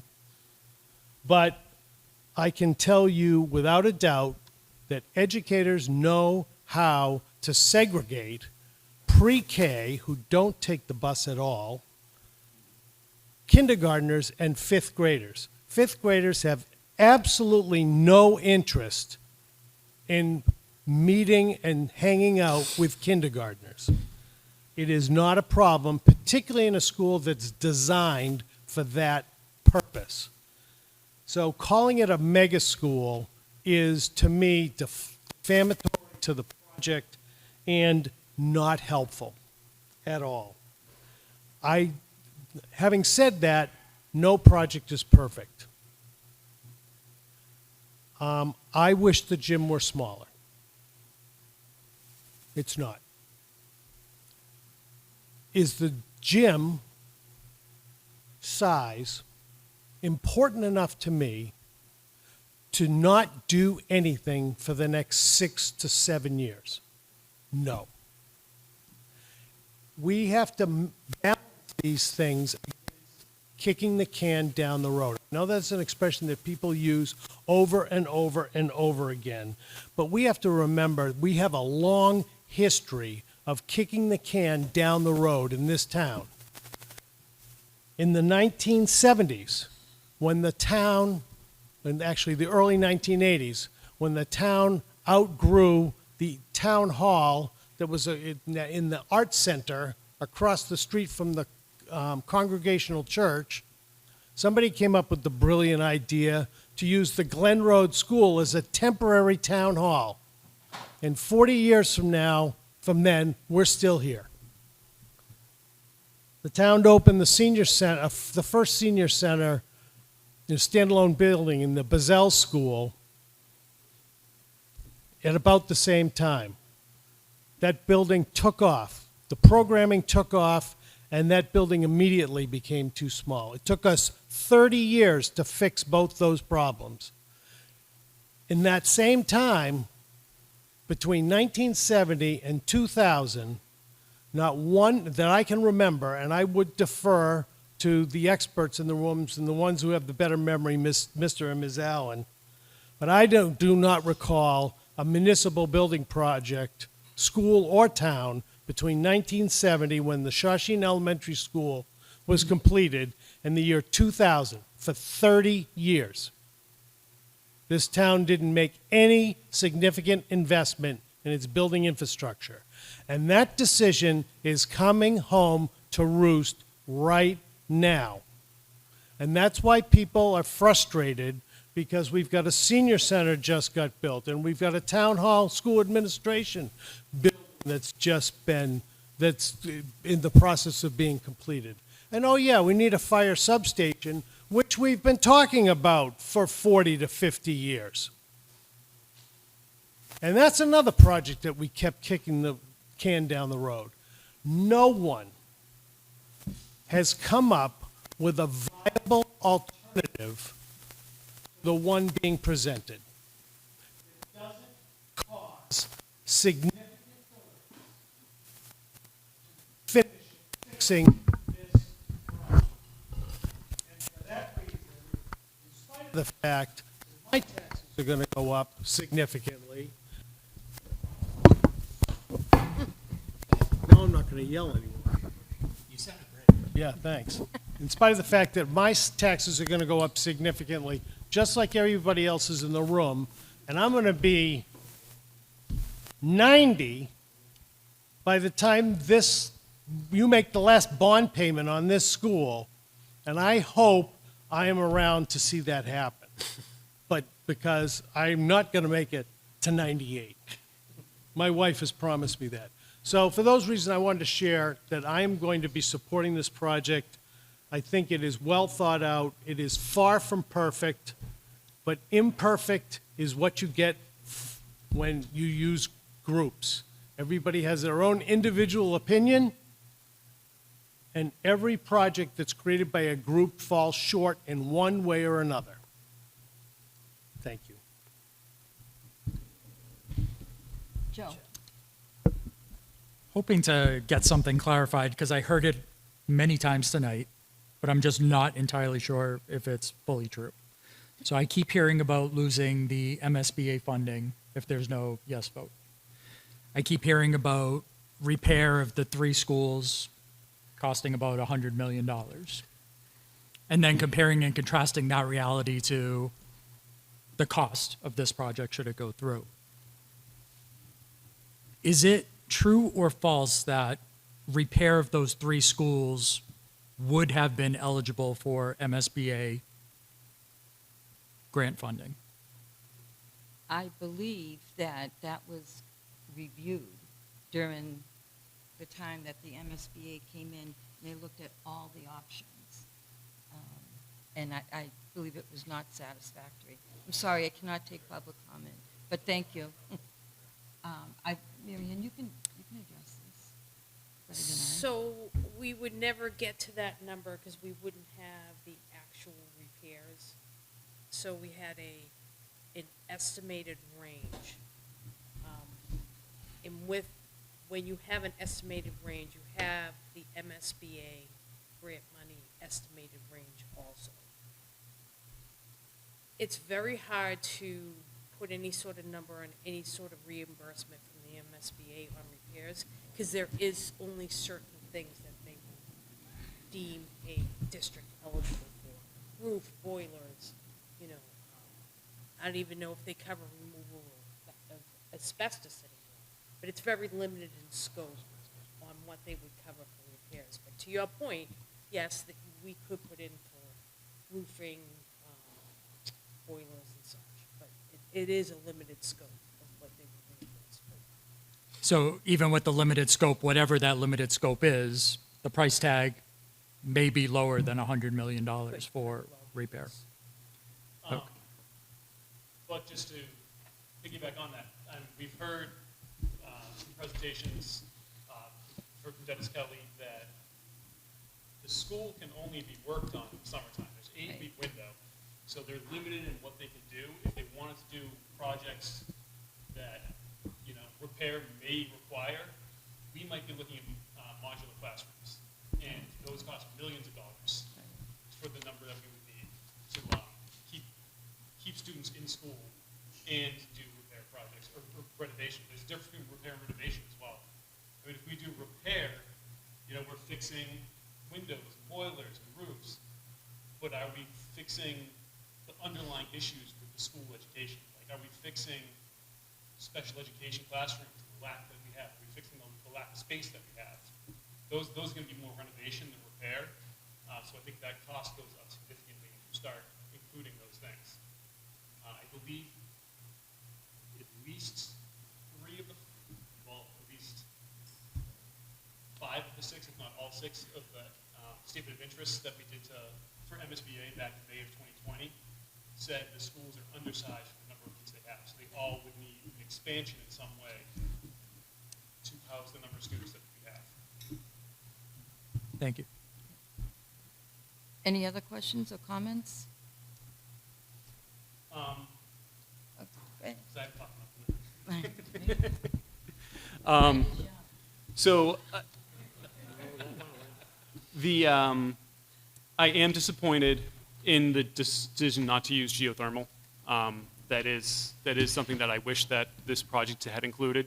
I am really hoping that the town moves forward with an ability to add solar to this project, whether we do it right now or at some point down the line. I do think that is important to have. A resident brought up tax rate increases. I understand that that is a big number that we could be putting on taxpayers, but, you know, as Joe just mentioned, the cost to repair these, and that's going to be drawn out, we can't do it all at once, is going to increase taxes more. That is going to be a more costly thing. So, you know, I am in favor of this project. I do hear residents' concerns, and I do want the town to address a number of those. They have a number of valid concerns. But financially, this project makes sense. This is the most fiscally smart decision we can make. If we move it back, it's going to cost us exponentially more. It's going to continue to go up. And one last thing, because this really hit me.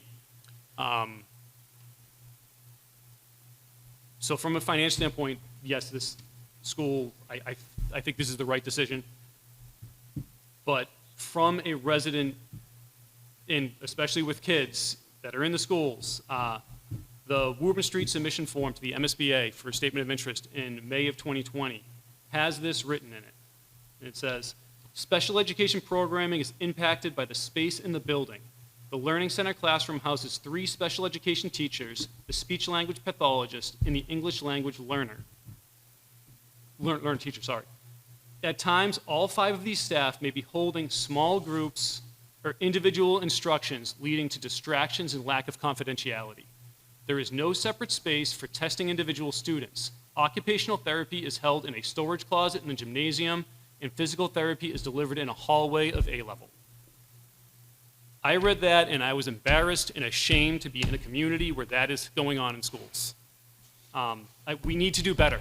We need to do better now. We need to do better in the future. That cannot happen. And if I was a parent of a kid who was in those spaces going through that day to day and the town voted against it, I would have a lot of resentment for my fellow community members.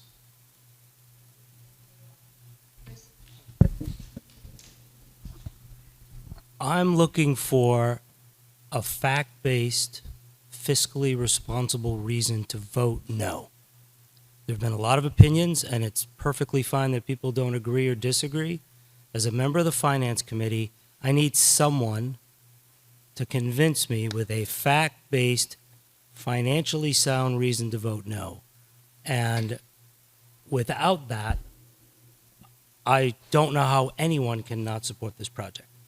We have to do this. It's fiscally irresponsible to not vote yes. Anthony, did you want to speak? No? That pretty much said it for me, exactly what he just said. Mary Ann? I just want to address Scott on the geothermal. There was a lot of discussion at our committee meeting. Went back and forth. Dennis Kelly actually went and talked to some of the schools. And the glaring point that I had is that one school in particular was having significant problems with the geothermal. And after further discussion, our fields would be under the pavement of the school. And for something to happen, we would need to dig up a whole parking lot to get up those fields. That was a big deal to me, that to get at those fields would cost us hundreds of thousands of dollars. And as Mr. Slagle said, right now with the benefits that you from the federal government just went away, and that was a big. And Dennis can correct me if I'm wrong, between the two systems that we have, they are pretty close on energy efficiency as the geothermal was the one we picked. Extremely close. There's not much of a difference. And the payoff was a longer term for the geothermal. And just as a matter of fact, you cannot heat a school just on geothermal alone. You need a backup system because it cannot do the core temperature for that school all the time. So there's a lot more in geothermal. We had a very large discussion of it on several occasions. But Thank just you. Thank you, I appreciate that.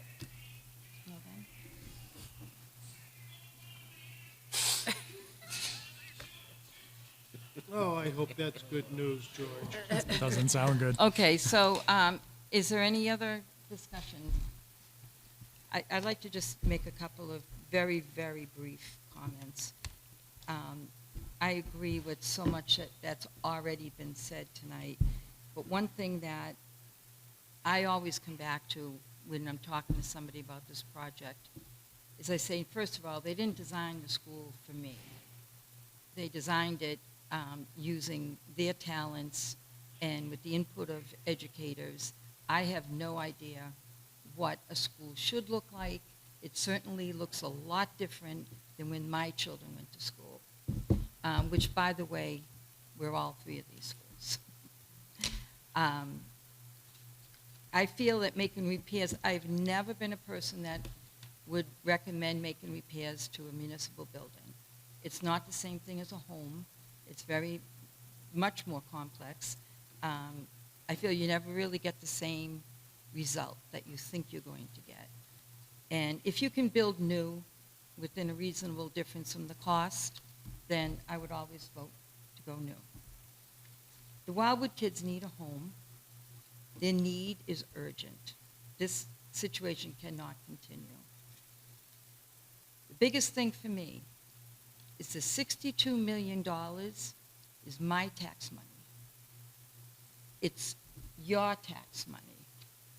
And most importantly, if we walk away from that, it's going to another town. It's not sitting in the bank at the state waiting for us to smarten up. It's going to Andover. It's going to Billerica. It's going to Quincy.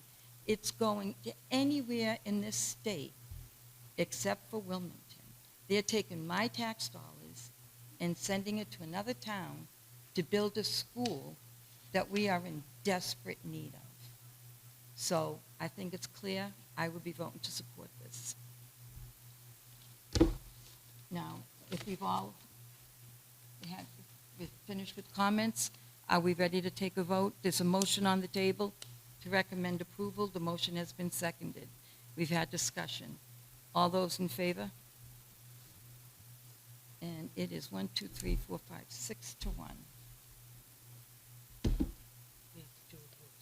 Are you opposing or abstaining? Opposed. Opposing. Okay. All right, thank you all very, very much. Minutes for approval, they are not available at this moment. Our next meeting, we will have to look at them.